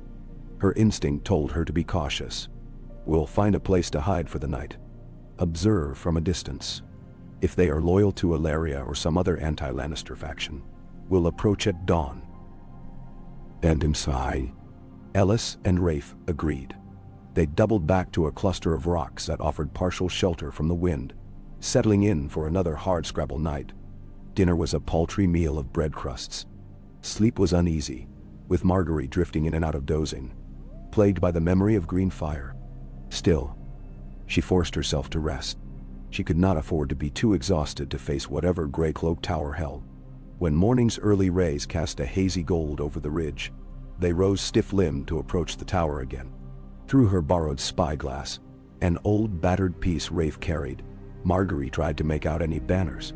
Eventually, she discerned a deep purple cloth pinned to the tower's highest crenellation, marked with a device she couldn't quite identify. Ellis frowned as he gazed. It's not the sun and spear of House Martell. Nor is it the Golden Lion. I can't be certain at this distance. Rafe squinted. I see something that might be a swirl. Santigar's sigil is a spotted leopard, if I recall. Jourdain's is a golden quill. Hard to say. Possibly an older or lesser branch. They might have changed banners to avoid detection. Or they might have no official banner at all. Menderers. Margaery mulled it over. She felt a coil of tension in her gut. Still, they had come too far to turn back without trying. We'll approach cautiously, ready to retreat if it goes ill. I'll speak to them if they allow an audience. Perhaps mention my family discreetly. If they prove hostile, we'll claim to be merchants passing through. Nin. So they set off along a winding track leading to the tower's gate. As they neared, Margaery could see that the fortress was no grand seat. Its walls were pocked with age, and more than one tower turret seemed in disrepair. But the gates were stout iron-banded wood, closed and guarded by a pair of sentries with spears. The men wore leather jerkins dyed a ruddy color, faces mostly covered by headscarves against the blowing sand. They hailed Margaery's group with curt demands to identify themselves. Ellis stepped forward, adopting his merchant's tone. We're travelers from the Reach, seeking refuge. We've grain to trade if your lord or lady is interested, though times are lean. One guard peered at them through narrowed eyes. What's your business? We've little need of stray visitors. The lord is not in the habit of greeting peddlers. Margaery tried to quell her nerves. She stepped up beside Ellis. We ask only for a chance to speak with your lord or lady. We carry news from beyond the mountains. News that may be of interest to those who bear no love for the Lannisters. Kneel! The second guard's stance shifted. What news? Margaery thought quickly. Of the Tyrells, among other things. She let that hang in the morning air. If these people despised the Lannisters, the Tyrell name might gain her entry. The two guards exchanged a glance, their eyes flicking over the group. Rafe remained silent, crossbow strapped behind his back. At last, the first guard muttered, "Wait here." He banged the gate with the butt of his spear, calling for someone inside. A moment later, the gate cracked open, and the guard slipped in. The second guard stayed, keeping a watchful gaze on Margaery, Ellis, and Rafe. Silence stretched. Margaery's palms felt damp despite the dryness of the air. She brushed them on her cloak. She could only guess what the guard might report, and how the local lord would respond. If they were allied with the Lannisters, they might try to seize them. She prayed it would not come to that. When the gate opened again, the returning guard beckoned them. Enter. Weapons to remain sheathed. Lord Allen will see you in the outer courtyard. Mammy. Lord Allen. Margaery did not recall the name specifically, but she kept her expression calm, nodding a polite thanks. They stepped across the threshold. Within, the courtyard was cramped and partially paved with uneven stones. A stable hugged one wall, though it looked nearly empty. A half-dozen armed retainers hovered near a set of stairs leading up into the tower's interior. Lord Allen descended those steps. He was a tall man, maybe in his 40s, with olive-toned skin and a slight stoop to his posture. His hair was braided at the back, shot with gray. He wore a simple tunic of that same purple hue, the unknown sigil embroidered at the breast in a darker thread. His expression was cautious, guarded. "You come from the Reach," he said, eyeing them. "You say you bear news of Tyrells?" His accent carried the lilt of Dorne. Ellis bowed. "My lord, we do indeed." But before he could continue, Margaery cleared her throat and stepped forward. "My Lord Allen," she said, dipping her head. "We have traveled far. We seek Lady Olenna Tyrell. We heard rumors she might have come to Dorne in search of alliances. Have you any knowledge of her whereabouts?" Mantran. Lord Allen's gaze flicked to Margaery, and she saw a flicker of curiosity behind his careful eyes. "Why do you seek her?" Are you messengers from Cersei, come to sow traps? Margaery lifted her chin. We are no friends of Cersei Lannister. The Queen Regent destroyed my family at the Great Sept in King's Landing. I alone survived. She took a breath, deciding to trust him with the truth. I am Margaery Tyrell. A murmur rippled among the armed retainers. Lord Allen frowned deeply. Scrutiny etched into the lines of his face. You claim to be Margaery Tyrell. Many rumors claim she perished. Rumors, Margaery said quietly. I survived by the smallest chance. And I mean to see House Tyrell restored, with the help of my grandmother. If you are allied with her, then you must believe me. The Lord took a measured step forward, eyes narrowing, as though trying to see beneath every layer of dust and weariness in her. If you are truly who you say, I might be able to point you in the right direction. Lady Olenna did pass through here, some weeks ago. But how do I know you're not a Lannister spy using a borrowed name to entrap us?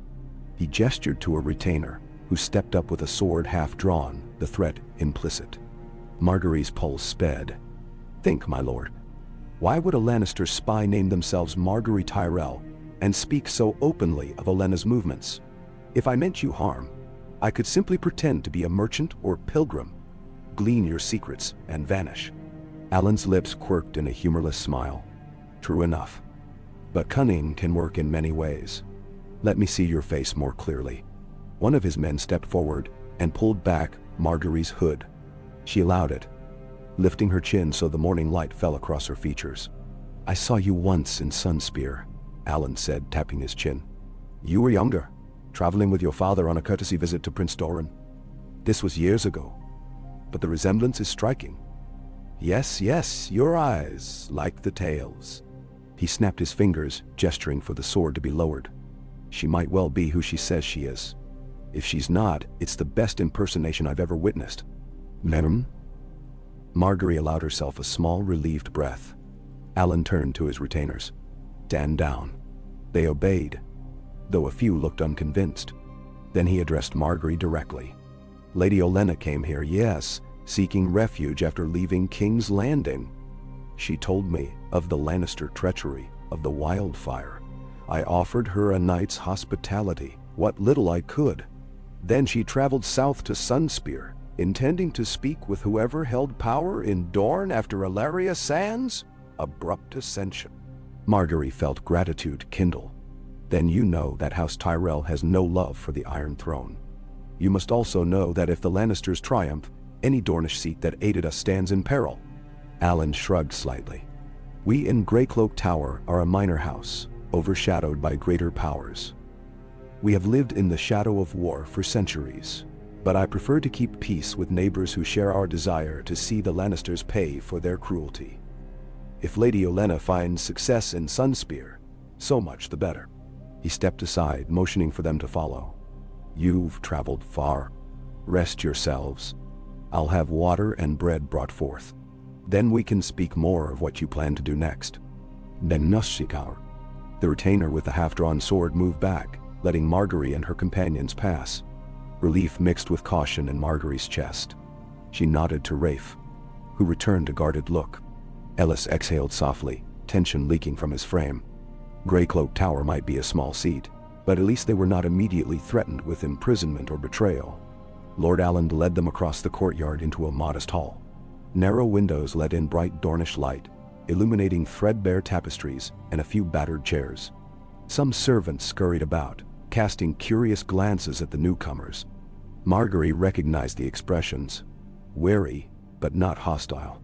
She sank into a chair, grateful for a chance to rest her aching legs. Rafe lingered near the door, while Ellis sat beside her. Lord Allen ordered a pitcher of watered wine, some olives, and coarse bread to be brought. The dryness in Margaery's throat seemed to fade as she swallowed the tart wine. So, Allen said once they'd eaten, your grandmother would have reached Sunspear or near it by now. That's a journey of another 3 days on horseback, if you don't dawdle. If you have no mounts, you'll want them. Crossing Dorne on foot is not wise. Margaery set down her cup. We do not have horses. We came by a smuggler's pass from the Reach with little more than what we could carry. Allen inclined his head. I can loan you a pair. I've only a handful in my stables. But I'm willing, provided you promise that if House Tyrell is ever strong again, you'll remember Greycloak's generosity." "Tyrell." Margaery gave him a solemn nod. "I swear it. Any debt owed will be repaid. You have my gratitude, my lord." Alan waved a hand, as though brushing aside the formality. "Now, you are wise to be cautious about announcing yourself. The Dornish are divided. Some houses resent Alleria Sand's coup. Others resent the Lannisters more. Your grandmother presumably has found some corner of that puzzle to work her advantage, but you'll have to tread carefully. Sunspear is no longer the stable seat it was under Prince Doran." "Manu?" She glanced at Ellis. He gave a small nod, silently affirming that they would proceed with caution.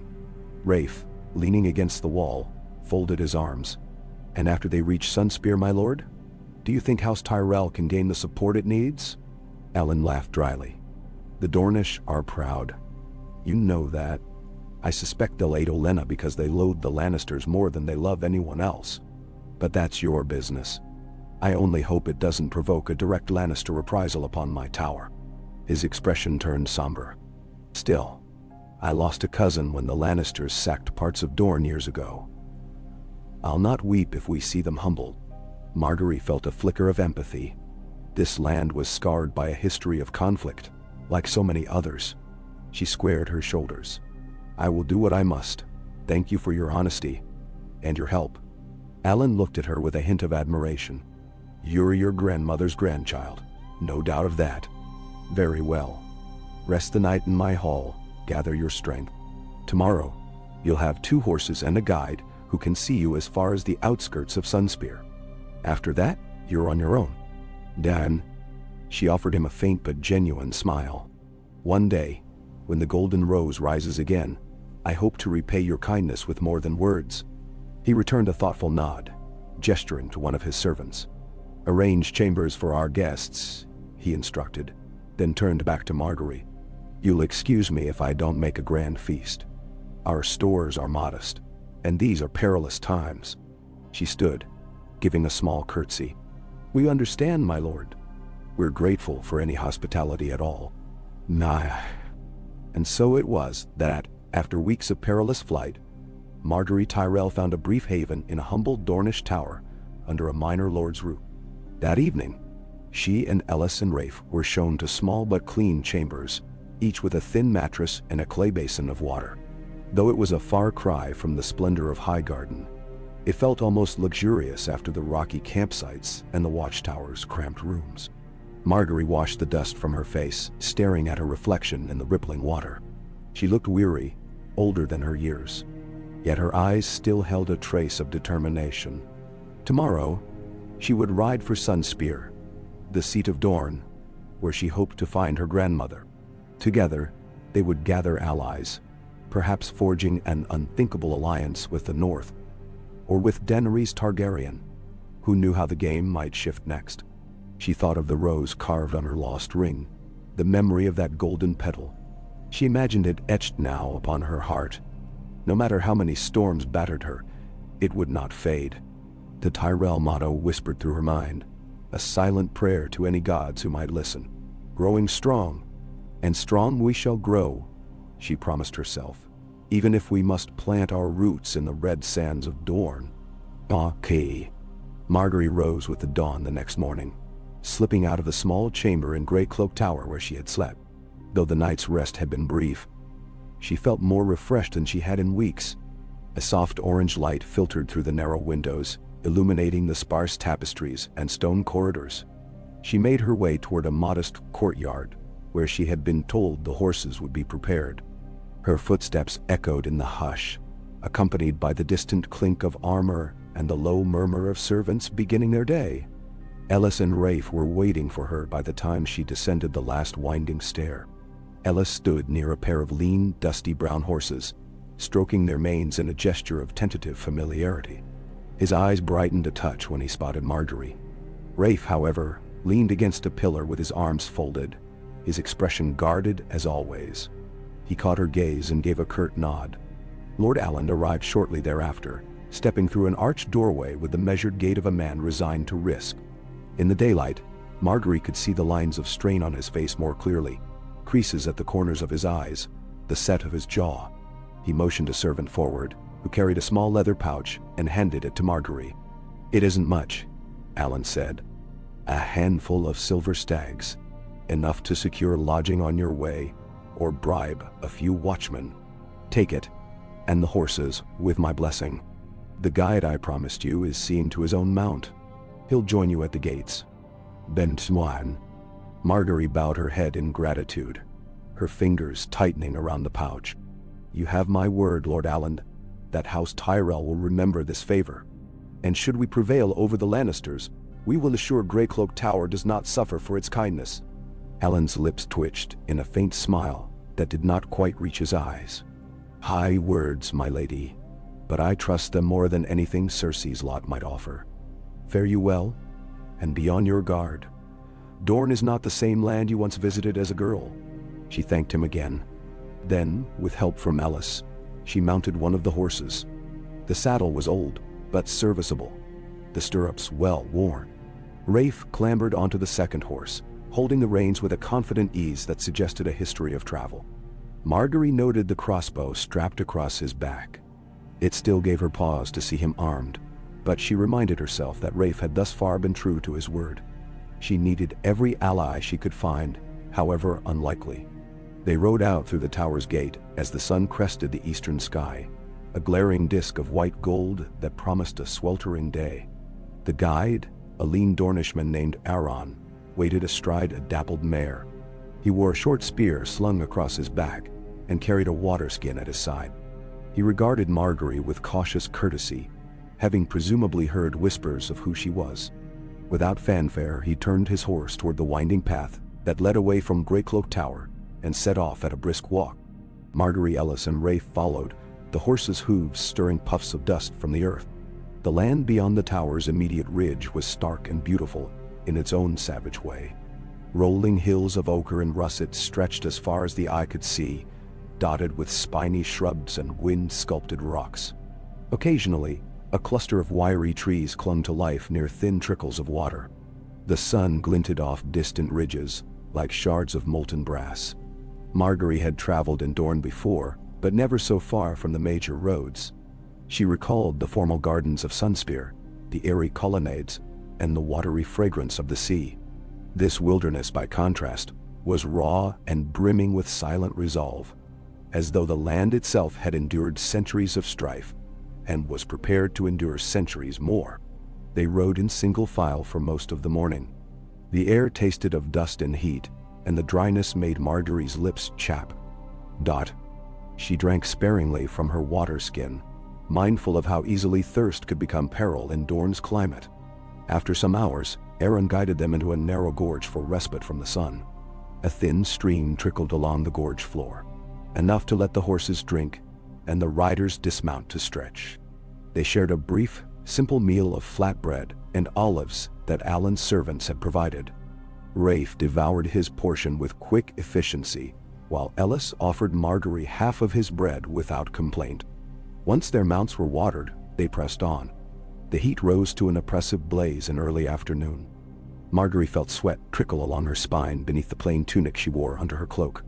Aron kept them moving at a steady pace, pointing out landmarks: a twisted rocky outcrop shaped like a serpent's head, a stunted copse of black-trunked trees, and occasionally marking the direction with a battered compass. He spoke in clipped phrases, giving little away beyond the immediate necessity of travel. Now and again, Margaery tried to engage him about Sunspear or local rumor, but he merely shrugged. "Word in these parts is scattered," Aron said at one point, urging his mare over a ridge. "Some houses supported the Sand Snakes. Others resent their claim to the Martell name. Power changes monthly, or so it feels. But I've heard the name Olenna Tyrell passed among them. She's stirring the embers of vengeance, it seems." "Emin." Margaery nodded, half to herself. The notion of her grandmother rallying support in a land as fractious as Dorne filled her with a mix of optimism and worry. Olenna was formidable, but old wounds and feuds ran deep here. If Lady Olenna could harness that hatred against the Lannisters, all the better. If not, she might find herself in a perilous corner. The hours slipped by in a rhythm of horse hooves and labored breath. By late afternoon, Aaron led them toward a small oasis in the lee of a vast dune. Tamarisk trees provided a patch of greenery, and a shallow pool shimmered like liquid bronze. A few goats browsed the sparse vegetation, unfazed by the travelers. A pair of nomadic Dornishmen stood near the water's edge, their robes bleached by the sun. They eyed the newcomers suspiciously, hands near their curved knives. Aaron hailed them in a dialect Margaery did not fully understand, and after a brief exchange, the nomads gestured that they could drink but would be wise not to linger. So they dismounted, allowing the horses to drink and cropping what sparse grass they could find. Rafe refilled his water skin while keeping his crossbow slung close. Ellis stretched his shoulders, muttering something about missing the green fields of the Reach. Margaery dipped her hands into the pool, letting the coolness shock her sun-scorched skin. She splashed a little on her face, mindful to do so with restraint. The last thing she wished was to offend the nomads by taking more than her fair share of precious water. She considered speaking to the nomadic men, wondering if they had heard any news of Lady Olenna or the shifting alliances in Sunspear. But they seemed wary, and her Dornish was passable at best. Aaron explained in a hushed tone that these folk rarely involved themselves in city affairs. They carried on an age-old tradition of migration, disregarding the petty feuds of lords and ladies. Margaery admired their independence, though it could mean they had no useful tidings. When they departed, the sun hung low in the western sky, painting the dunes in deep gold. Aaron suggested they ride another hour or so before making camp. No one voiced disagreement. They followed him up a gentle rise that curved around the dune's crest. From the top, Margaery beheld a vast panorama. Waves of sand, broken occasionally by rocky outcroppings, stretching to the horizon. It was a harsh beauty, reminding her of the fleeting illusions at King's Landing. All that splendor had gone up in green flame, leaving only ruin. Yet, here in Dorne, life persisted amid the scorching sun and shifting sands. She took that as an omen of resilience. Eventually, they stopped for the night near a scattering of boulders that offered partial shelter from the wind. Aaron insisted on a minimal fire again, just enough to heat water for a coarse stew made from dried beans, bits of onion, and salted meat. The thin stew tasted bland, but it filled their bellies. As dusk settled, a deep purple twilight enveloped the desert, and a million stars pricked through the clear sky. Margaery leaned back on her saddle blankets, gazing upward. She could name only a few constellations, but the sight alone was a balm after the day's punishing heat. She remembered the starry nights of Highgarden's orchard, how she used to slip out with a handmaiden to stargaze. The memory brought a twinge of longing. Ellis, finishing his portion of stew, quietly asked if she needed anything. She shook her head. Her thoughts lingered on the journey ahead. 3 days, Alan had said. Perhaps longer if conditions slowed them. By the time she reached Sunspear, so many variables might have changed. Dorne's political game was fluid. Yet she had to hope Olenna was forging a workable alliance, or at least a plan. The words of her grandmother echoed in her mind. When faced with adversity, child, you either outwit it or bury it beneath your roots. After they finished supper, they took turns on watch. Margaery insisted on taking a shift, though Ellis and Rafe both argued she needed rest. She refused to remain idle, so she found herself awake in the deep middle of the night, sitting near the dying embers, a cloak wrapped around her shoulders to ward off the chill. Aaron snored softly not far away.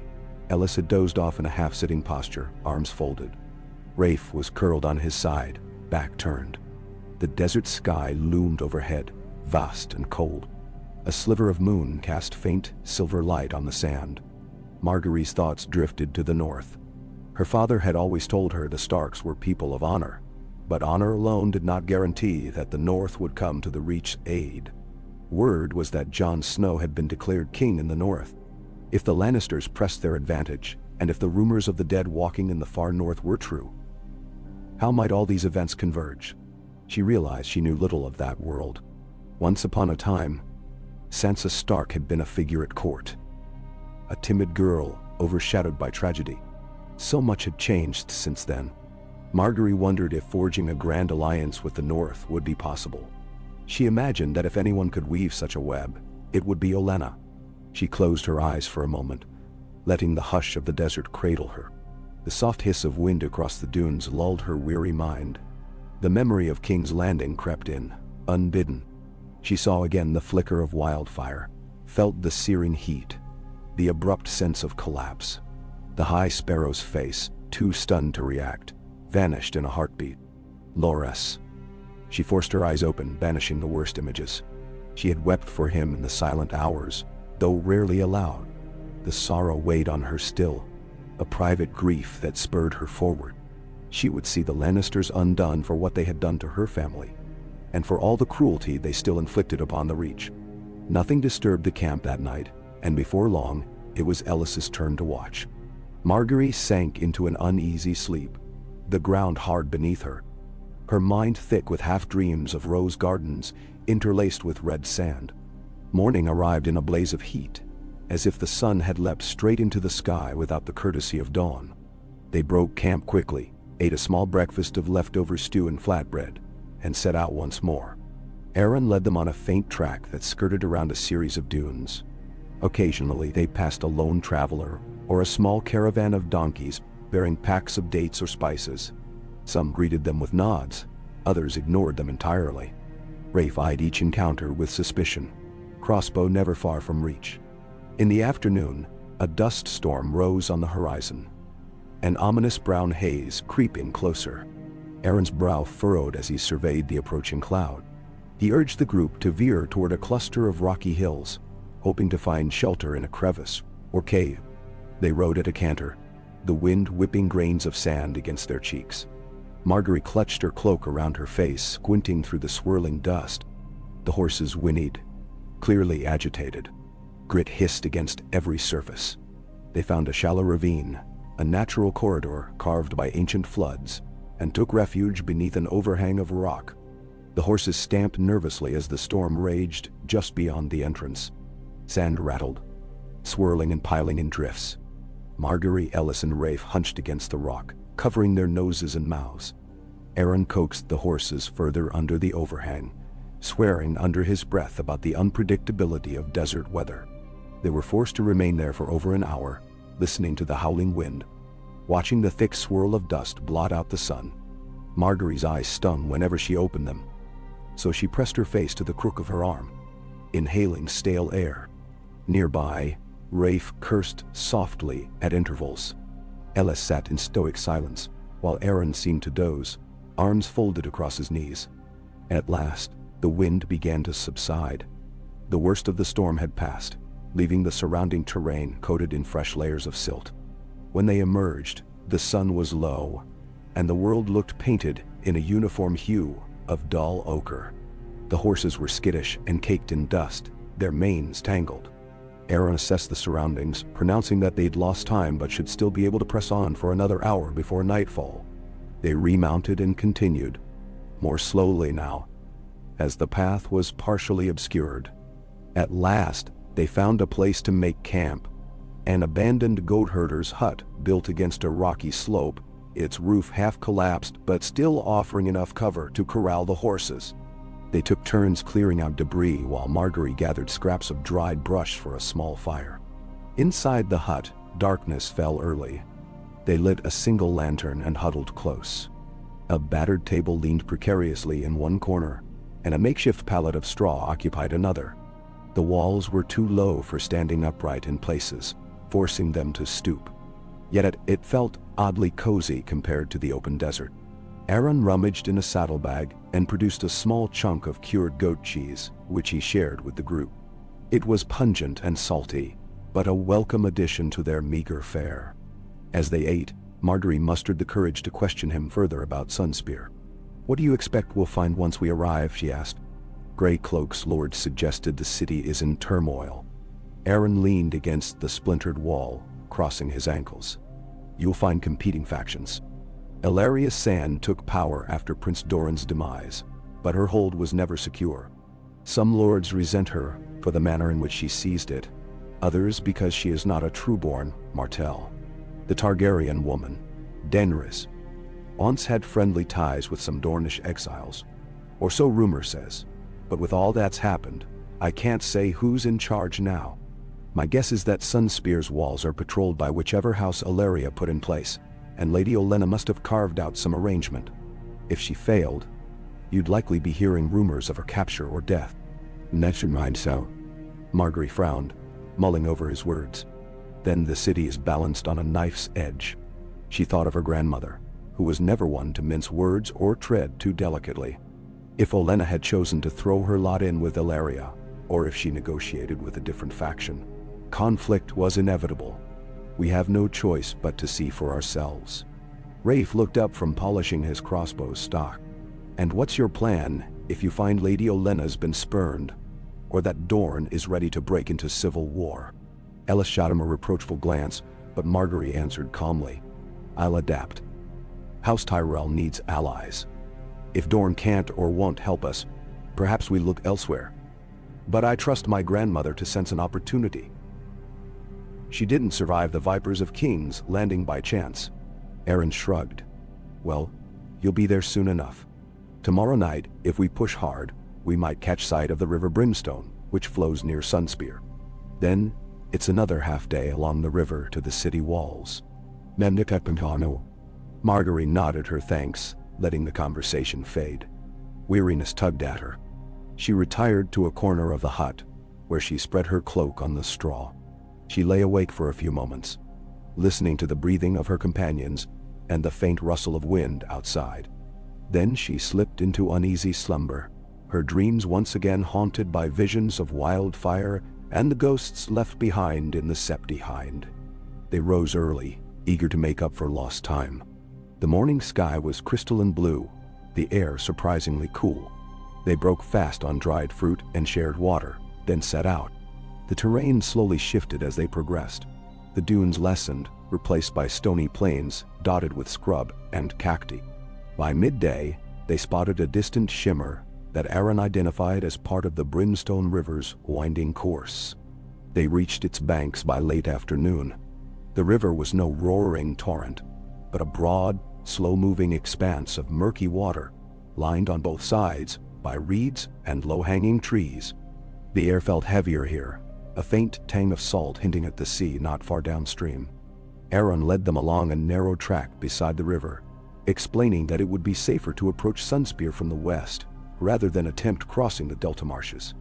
The route was busy enough that they passed occasional travelers, fishermen with nets slung over their shoulders, a ragged band of sellswords, a farmer driving a small cart of dates. Margaery and her companions kept a low profile, hoods drawn. Rafe glowered at anyone who stared too long, while Ellis maintained a polite but cautious silence. Aaron greeted a few of them in a curt, friendly manner, as though accustomed to passing strangers without forging deeper connections. They made camp among a copse of willows that evening, the river's gentle burble audible through the leaves. Night insects chirped and buzzed, reminding Margaery of evenings in the gardens of King's Landing, where crickets sang in hidden corners. She wondered if King's Landing was still reeling from the Sept's destruction, or if Cersei's iron grip had subdued any public outcry by now. The thought sent a ripple of anger through her. She could not erase the past, but she could shape the future. She pressed a palm to her sternum, feeling once more the phantom ache from her old bruises. Aaron expected that by midday tomorrow, the ramparts of Sunspear would come into view. He warned them that the city gates were heavily watched. Cersei's name was anathema here, but that did not mean newcomers were welcomed with open arms.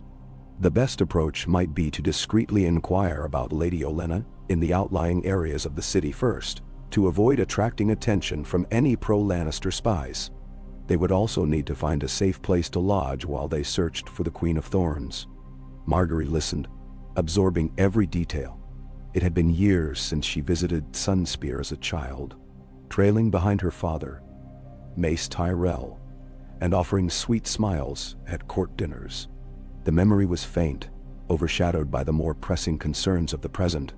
She spent part of the evening conferring with Ellis on how to handle potential questioning. They agreed on a simple ruse.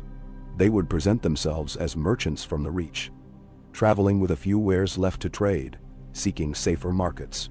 If pressed, they would reveal their Tyrell connection to those who seemed sympathetic. Rafe teased them that cunning might only carry them so far, But Margaery suspected that cunning, more than might, had always been her strength. She lay awake that night, half expecting the hush to be broken by the approach of bandits or patrols.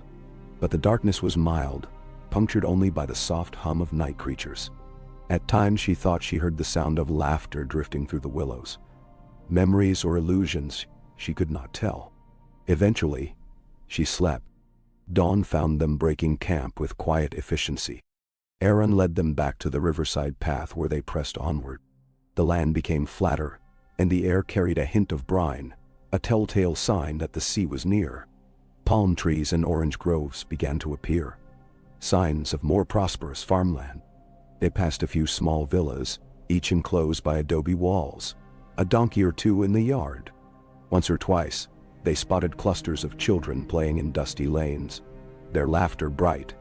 It seemed the immediate environs of Sunspear still thrived, at least in pockets. Margaery wondered how much of that was due to trade with Essos, or to the legendary resilience of Dornish soil. Shortly past midday, the skyline of Sunspear rose into view across the river.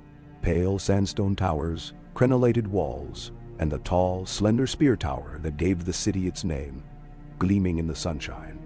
A harbor stretched beyond, a hazy shimmer of blue. Margaery felt her heart quicken. Here was the seat of power in Dorne, the place where, if rumor and hope held true, her grandmother had come to forge alliances.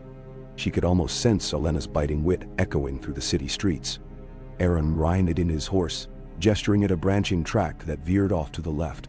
If you follow this route south around the city, you'll enter through a less guarded gate. The sea gate is busy with merchants but also patrolled heavily. The inland gates might be safer for you. I'll accompany you as far as the outskirts. Then, I must return to Greycloak Tower. Lord Allen paid me to be your guide, not to linger in Sunspear's intrigues. Madam. Margaery inclined her head.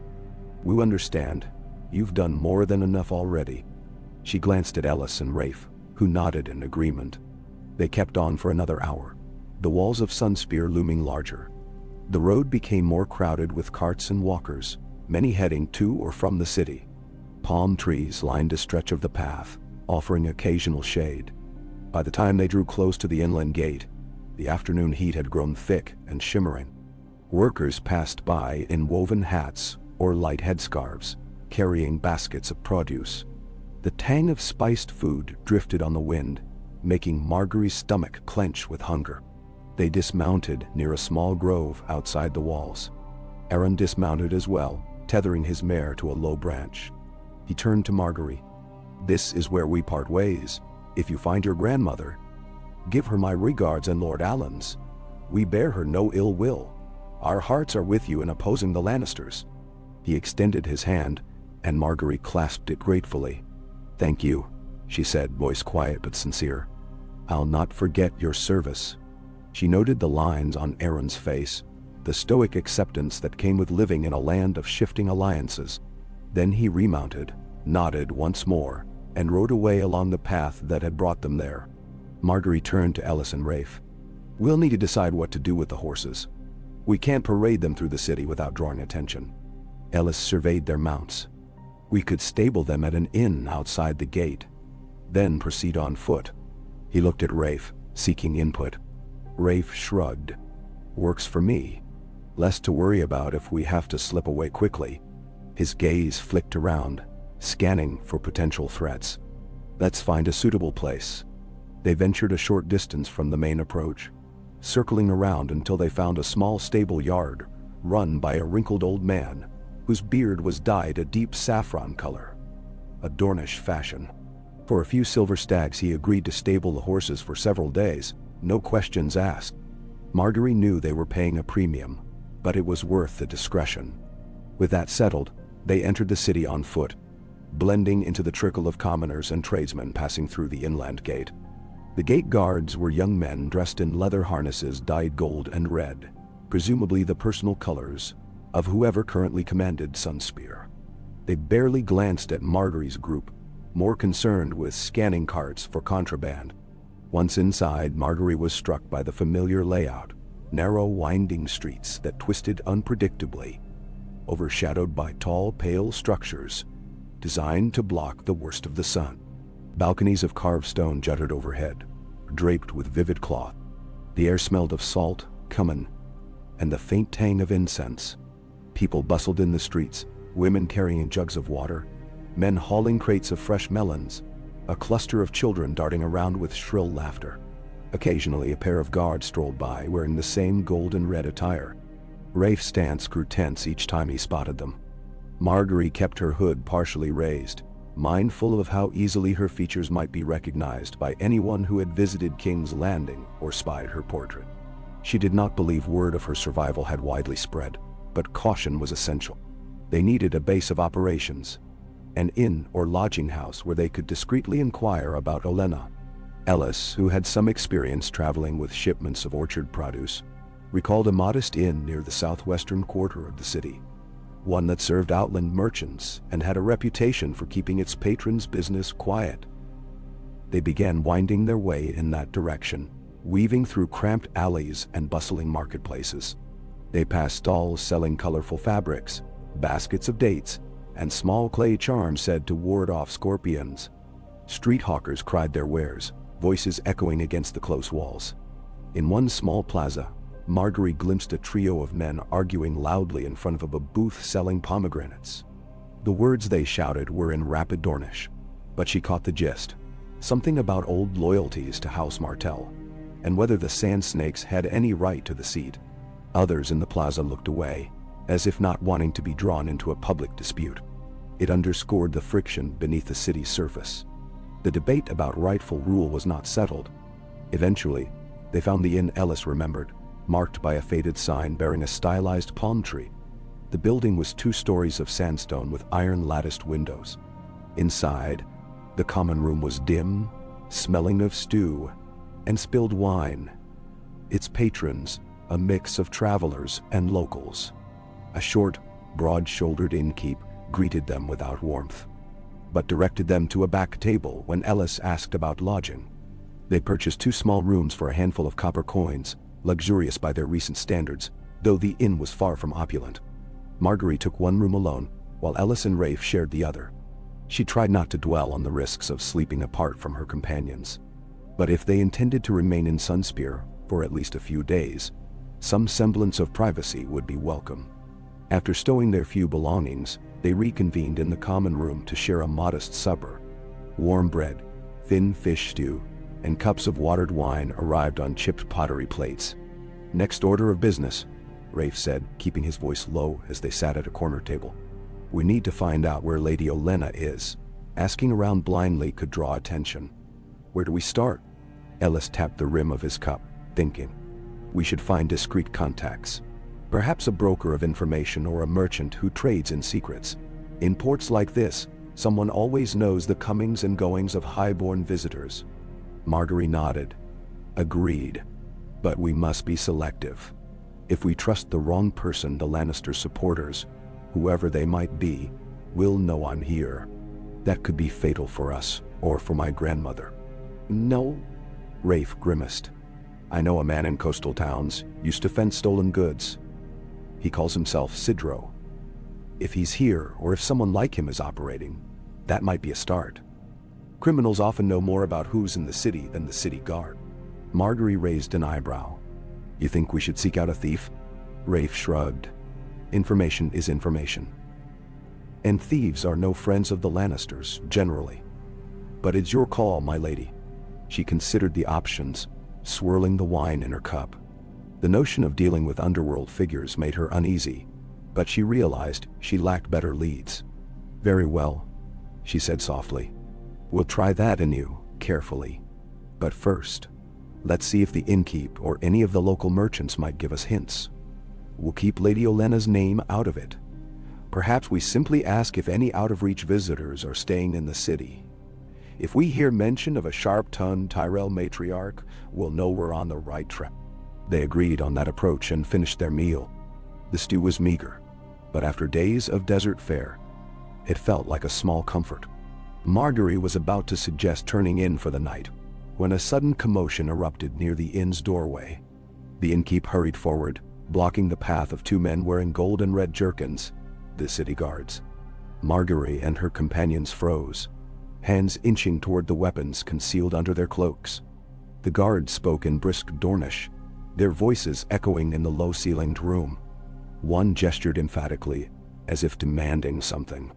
The innkeep glared, then reluctantly stepped aside. The guards scanned the room, their attention moving from table to table.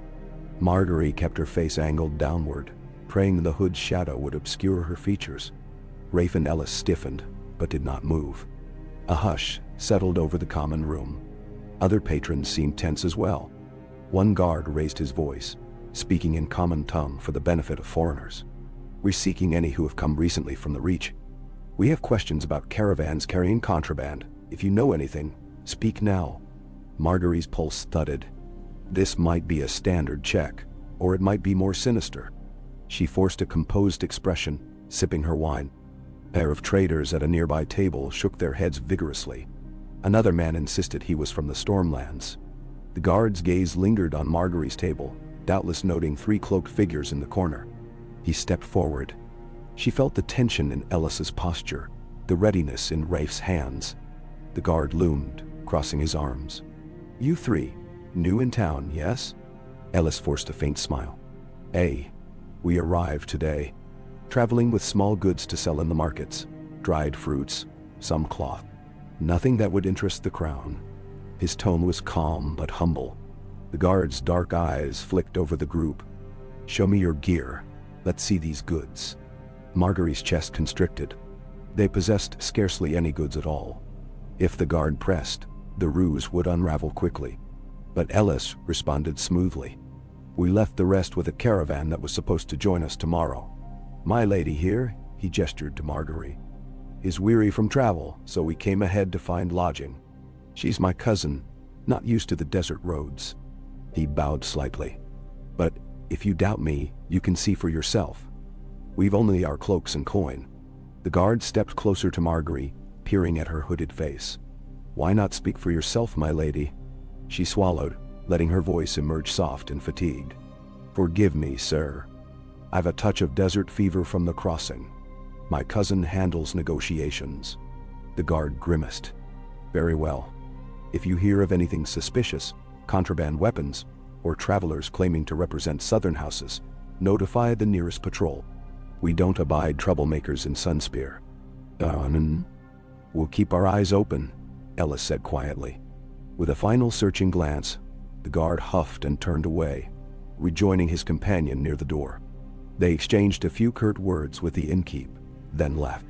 The tension in the room eased like a deflated bladder. People returned to their meals and drinks, though mutterings continued under hushed breath about the guard's intrusion. Margaery exhaled, feeling the blood rushing in her ears. That had been close enough. She was certain the guard suspected something off about them. But he had no evidence. Rafe released his grip on the hilt beneath his cloak, muttering, "We should be careful. That was just a routine check. If they actually suspect who you are, they'll return with more than questions." Ellis let out a shaky breath. "Agreed. We'll keep to our rooms tonight. Begin discreet inquiries tomorrow. Best not to draw any further attention." They paid for their meal quickly and retreated upstairs. Margaery entered her small chamber, a cramped space with a narrow bed and a single shuttered window. A battered chest sat at the foot of the bed, and a meager rug covered part of the stone floor. She sank onto the mattress, her limbs exhausted, mind spinning. The day had been long, and tomorrow promised to be even more precarious. But at least they had arrived. Sunspear's labyrinth of politics and alliances lay before them. And somewhere in that city was Olenna Tyrell, or news of her whereabouts. She unlaced her boots and set them aside, then removed her dusty cloak. When she looked at her reflection in the small tarnished mirror hanging on the wall, she hardly recognized herself. Her cheeks were slightly hollow from long travel, her hair dull and tangled. Beneath her eyes, faint shadows hinted at restless nights. Yet a spark of determination still lit her gaze. She thought of her grandmother's words, "We are flowers, child, but we are not meek. Beneath beauty we wear thorns." She resolved to tap into those thorns now. The game was not over, no matter how thoroughly Cersei believed she had wiped out House Tyrell. Tomorrow, she would begin her search in earnest. If luck was with them, they would find a whisper of Lady Olenna's presence. If not, they might have to risk seeking out more dangerous avenues of information. But no path was too treacherous if it led to her grandmother and a chance to unite the Reach with allies who could stand against the Lannisters. Lying down, she tried to relax her aching muscles. Outside the inn's window, a faint breeze stirred, carrying the sound of distant voices and the briny tang of the sea. She closed her eyes, imagining the waves lapping at the docks of Sunspear, imagining ships from distant lands, imagining the swirl of intrigues in the palace. The possibilities flickered through her mind, a tapestry yet incomplete. If she and Olenna could piece together the fragments, Dorne, the North, perhaps even the Targaryen queen rumored to have dragons, then the once mighty Golden Rose might bloom again. Sleep came slowly, laced with tension and the weight of an uncertain tomorrow. She drifted into dreams where she stood in a garden of crimson sand, trying to water roses that refused to grow. In the distance, she heard Loras calling her name, but she could not see him. Then the sand shifted, turning green with wildfire, and she woke with a start, heart pounding. The night felt close, the walls too tight. She curled on her side, forcing her breathing to slow. She reminded herself that she was alive, in Sunspear, under a roof. For better or worse, she had taken the first step in forging the alliances necessary to save the Reach and avenge those she had lost. She clutched at that thought like a talisman. Gradually the nightmares receded, and she sank into deeper slumber. When morning arrived, a pale glow seeped through the cracks in the shutters. She rose, washed her face in a basin of tepid water provided by the inn's servant, and dressed in the same plain garments. After lacing her boots, she ventured downstairs. The common room was quieter than the previous night, only a handful of patrons nursing cups of tea or bowls of porridge. She claimed a seat by the wall, ordering a little bread and fruit, scanning the faces of those around her. Rafe and Ellis joined her shortly. Ellis wore an anxious expression, while Rafe looked impassive, as though these circumstances were normal for him. They outlined a plan to split up briefly. Ellis would browse the markets, subtly asking after any visitors of high station from the Reach. Rafe would drift among the seedier docks, listening for rumors in taverns or among the porters. Margaery would remain in the central bazaar area, casually observing those who entered or exited the palace district. They agreed to regroup at midday near a small fountain in the southwestern quarter. Margaery finished her bread, steeling herself.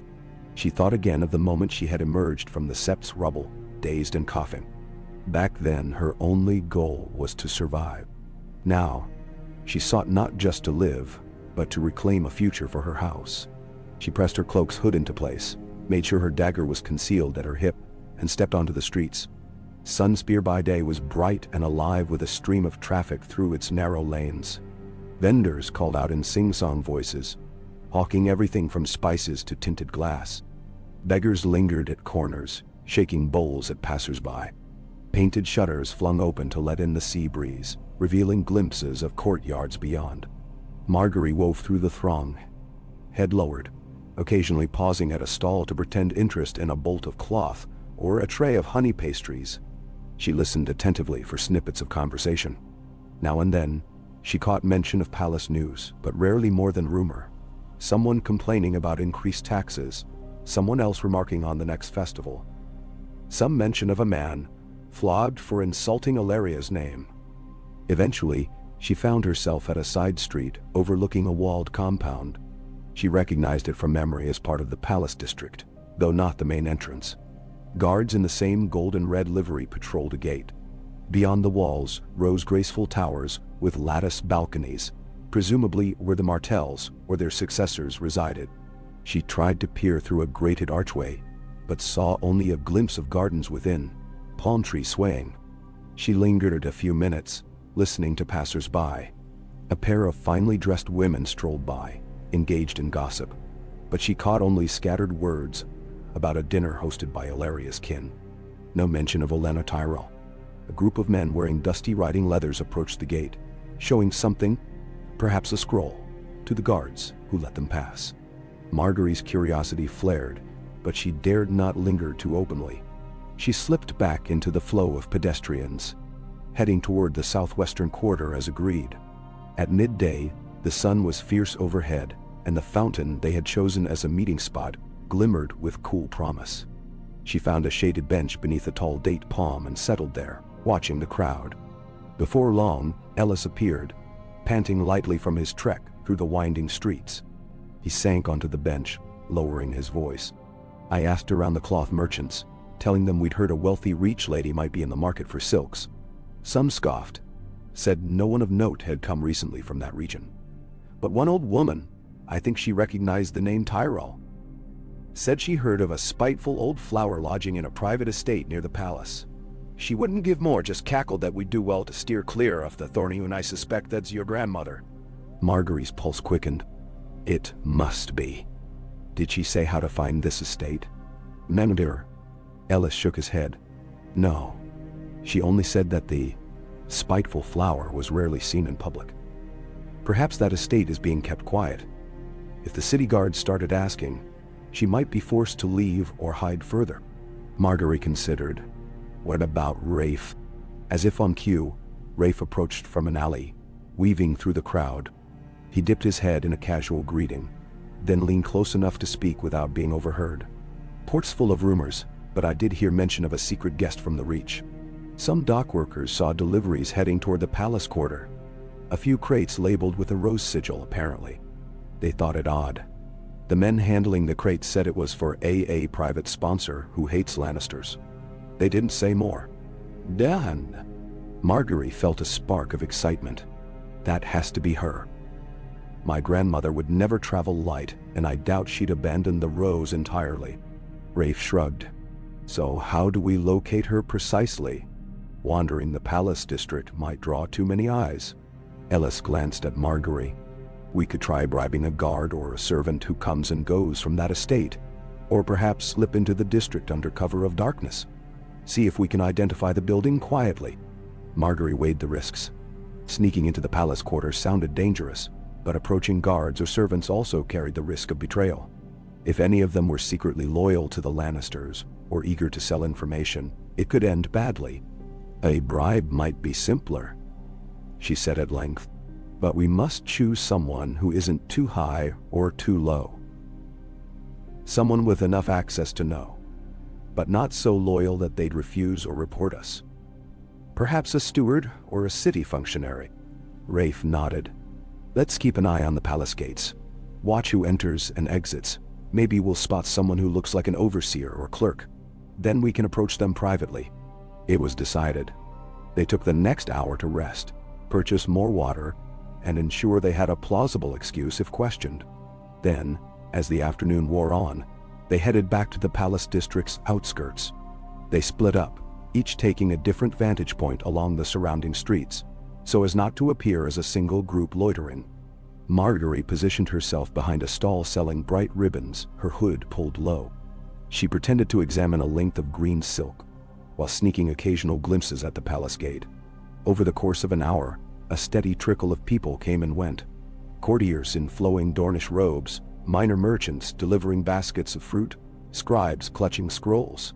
Guards in gold and red lingered at the gate, exchanging idle banter, occasionally halting a wagon for inspection. Finally, near late afternoon, Margaery noticed a middle-aged man with a neat salt and pepper beard and a leather ledger under one arm. He wore a modest but well-tailored tunic, suggesting a position of administrative authority. He conferred briefly with the gate guards, then passed inside. Margaery sent a subtle signal to Ellis, who was standing near a pottery stall. Ellis nodded in acknowledgement, and they waited. About a quarter hour later, that same man emerged, adjusting his ledger and huffing under the late-day heat. Margaery caught Ellis's eye again, and Ellis approached the man calmly as he stepped away from the gate, perhaps heading home for the evening. Margaery drifted closer, straining to overhear. "Good day, friend," Ellis said politely, forcing a sheepish smile. "I'm looking for a cousin of mine come from the Reach. We heard rumor she might be lodging in a private estate near the palace. Might you have knowledge of such a guest?" The man arched a brow. "And who might you be, to ask me?" His voice was not hostile, merely curious. Ellis patted his coin purse. Just a concerned relative, with a bit of silver for anyone who can help me find her. It's a private matter. My cousin is older. Ill, needs family care. We parted on uncertain terms. The man eyed the purse and gave a half smile. I am but a humble clerk in service to the steward of the palace finances. But I may have heard mention of a woman from the Reach in a walled estate on the Street of Lilies. She pays well for deliveries and keeps to herself. Her servants come and go with certain crates. Some say she curses the name Lannister every chance she gets. Nah, so I'd. Ellis clinked a few silver pieces into the man's hand. You're most kind. The Street of Lilies, you said? The clerk gave a curt nod.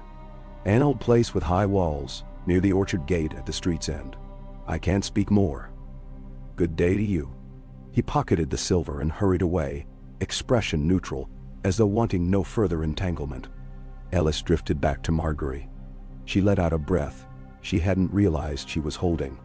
That's it then. The Street of Lilies. He specifically mentioned a woman from the Reach cursing the Lannisters. That sounds exactly like grandmother. No. We should move quickly, Ellis suggested. She might not stay in one place if she fears discovery.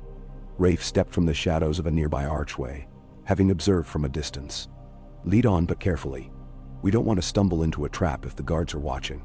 They set out through the maze of streets leading deeper into the upscale district, passing elegant arched doorways and balconies carved with elaborate motifs.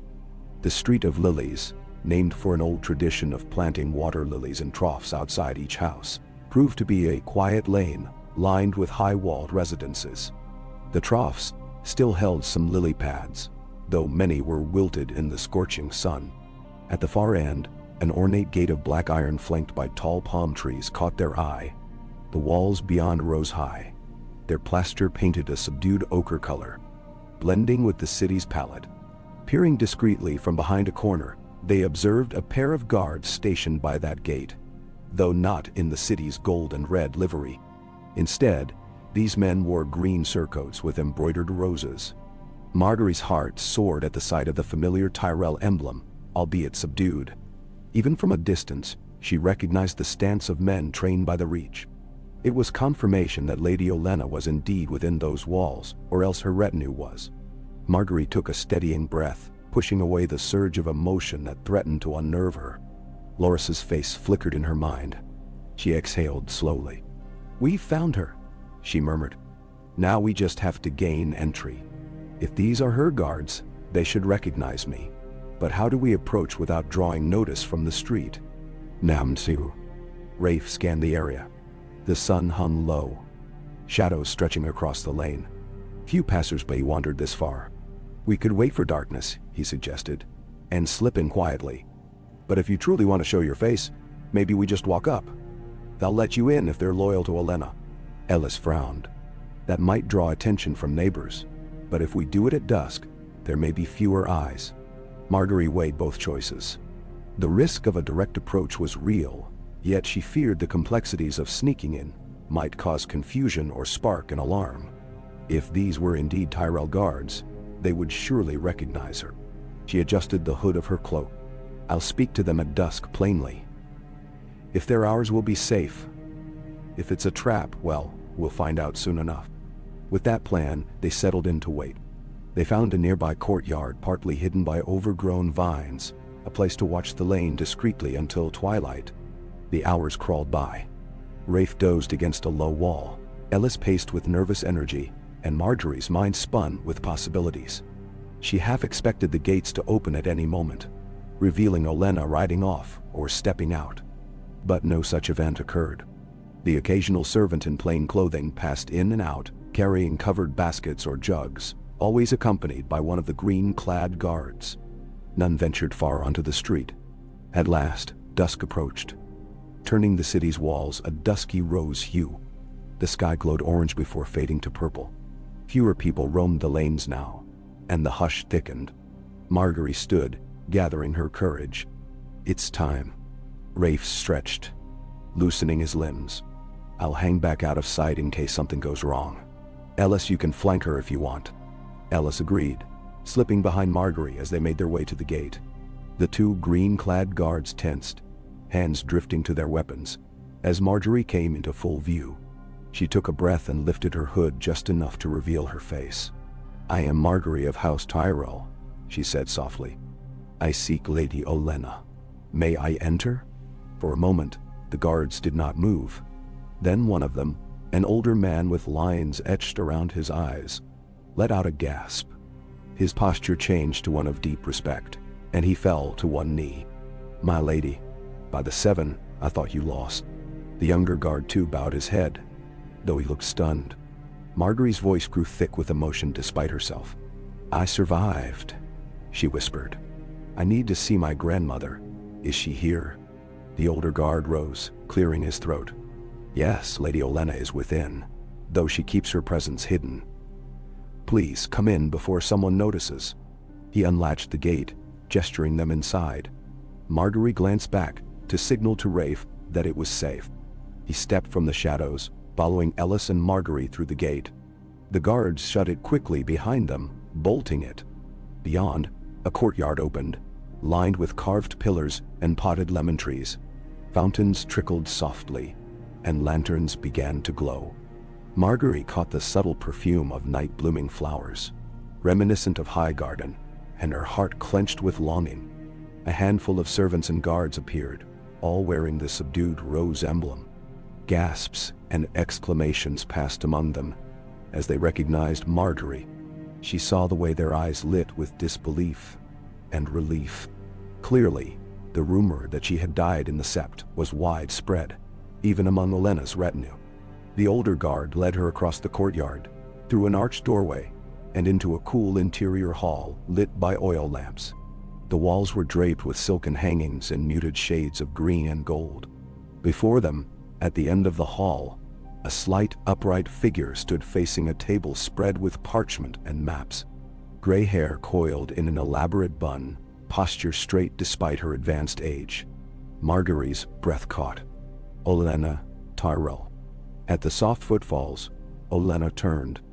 Margaery saw a flicker of shock in her grandmother's eyes, a rare moment where the Queen of Thorns looked truly vulnerable. Then Olenna's lips parted in a trembling exhale. "Margaery," she said, voice half a whisper. "So it's true. You live." Margaery's composure broke. She rushed forward, heedless of decorum, and embraced her grandmother. Olenna stiffened at first. Affection displayed in public was never her strength. But then she wrapped a frail arm around Margaery. For a heartbeat, neither spoke, and the small retinue watched in hushed awe. At last, Margaery pulled back. Eyes shining with tears she refused to let spill. "I thought you might have escaped King's Landing, but I had no certainty. I prayed to the seven you were alive." Olenna's expression hardened as she regained her usual bearing. "I fled that cursed city long before Cersei unleashed her mad fireworks. I tried to warn your father to do the same, but he was too entangled with that wretched High Sparrow business." She paused, swallowing her emotion. "And Loras, we lost him. That scorpion, Cersei, has stripped House Tyrell to its roots." Margaery felt a surge of grief, but she steadied herself. "I survived the blast by some miracle. Now I'm here to help rebuild what we can. I won't let Cersei's treachery define our end." Olenna nodded once, her sharp gaze sweeping over Ellis and Rafe. "We'll talk in private. There's much to discuss. I'm forging an alliance with those in Dorne who still hold real power.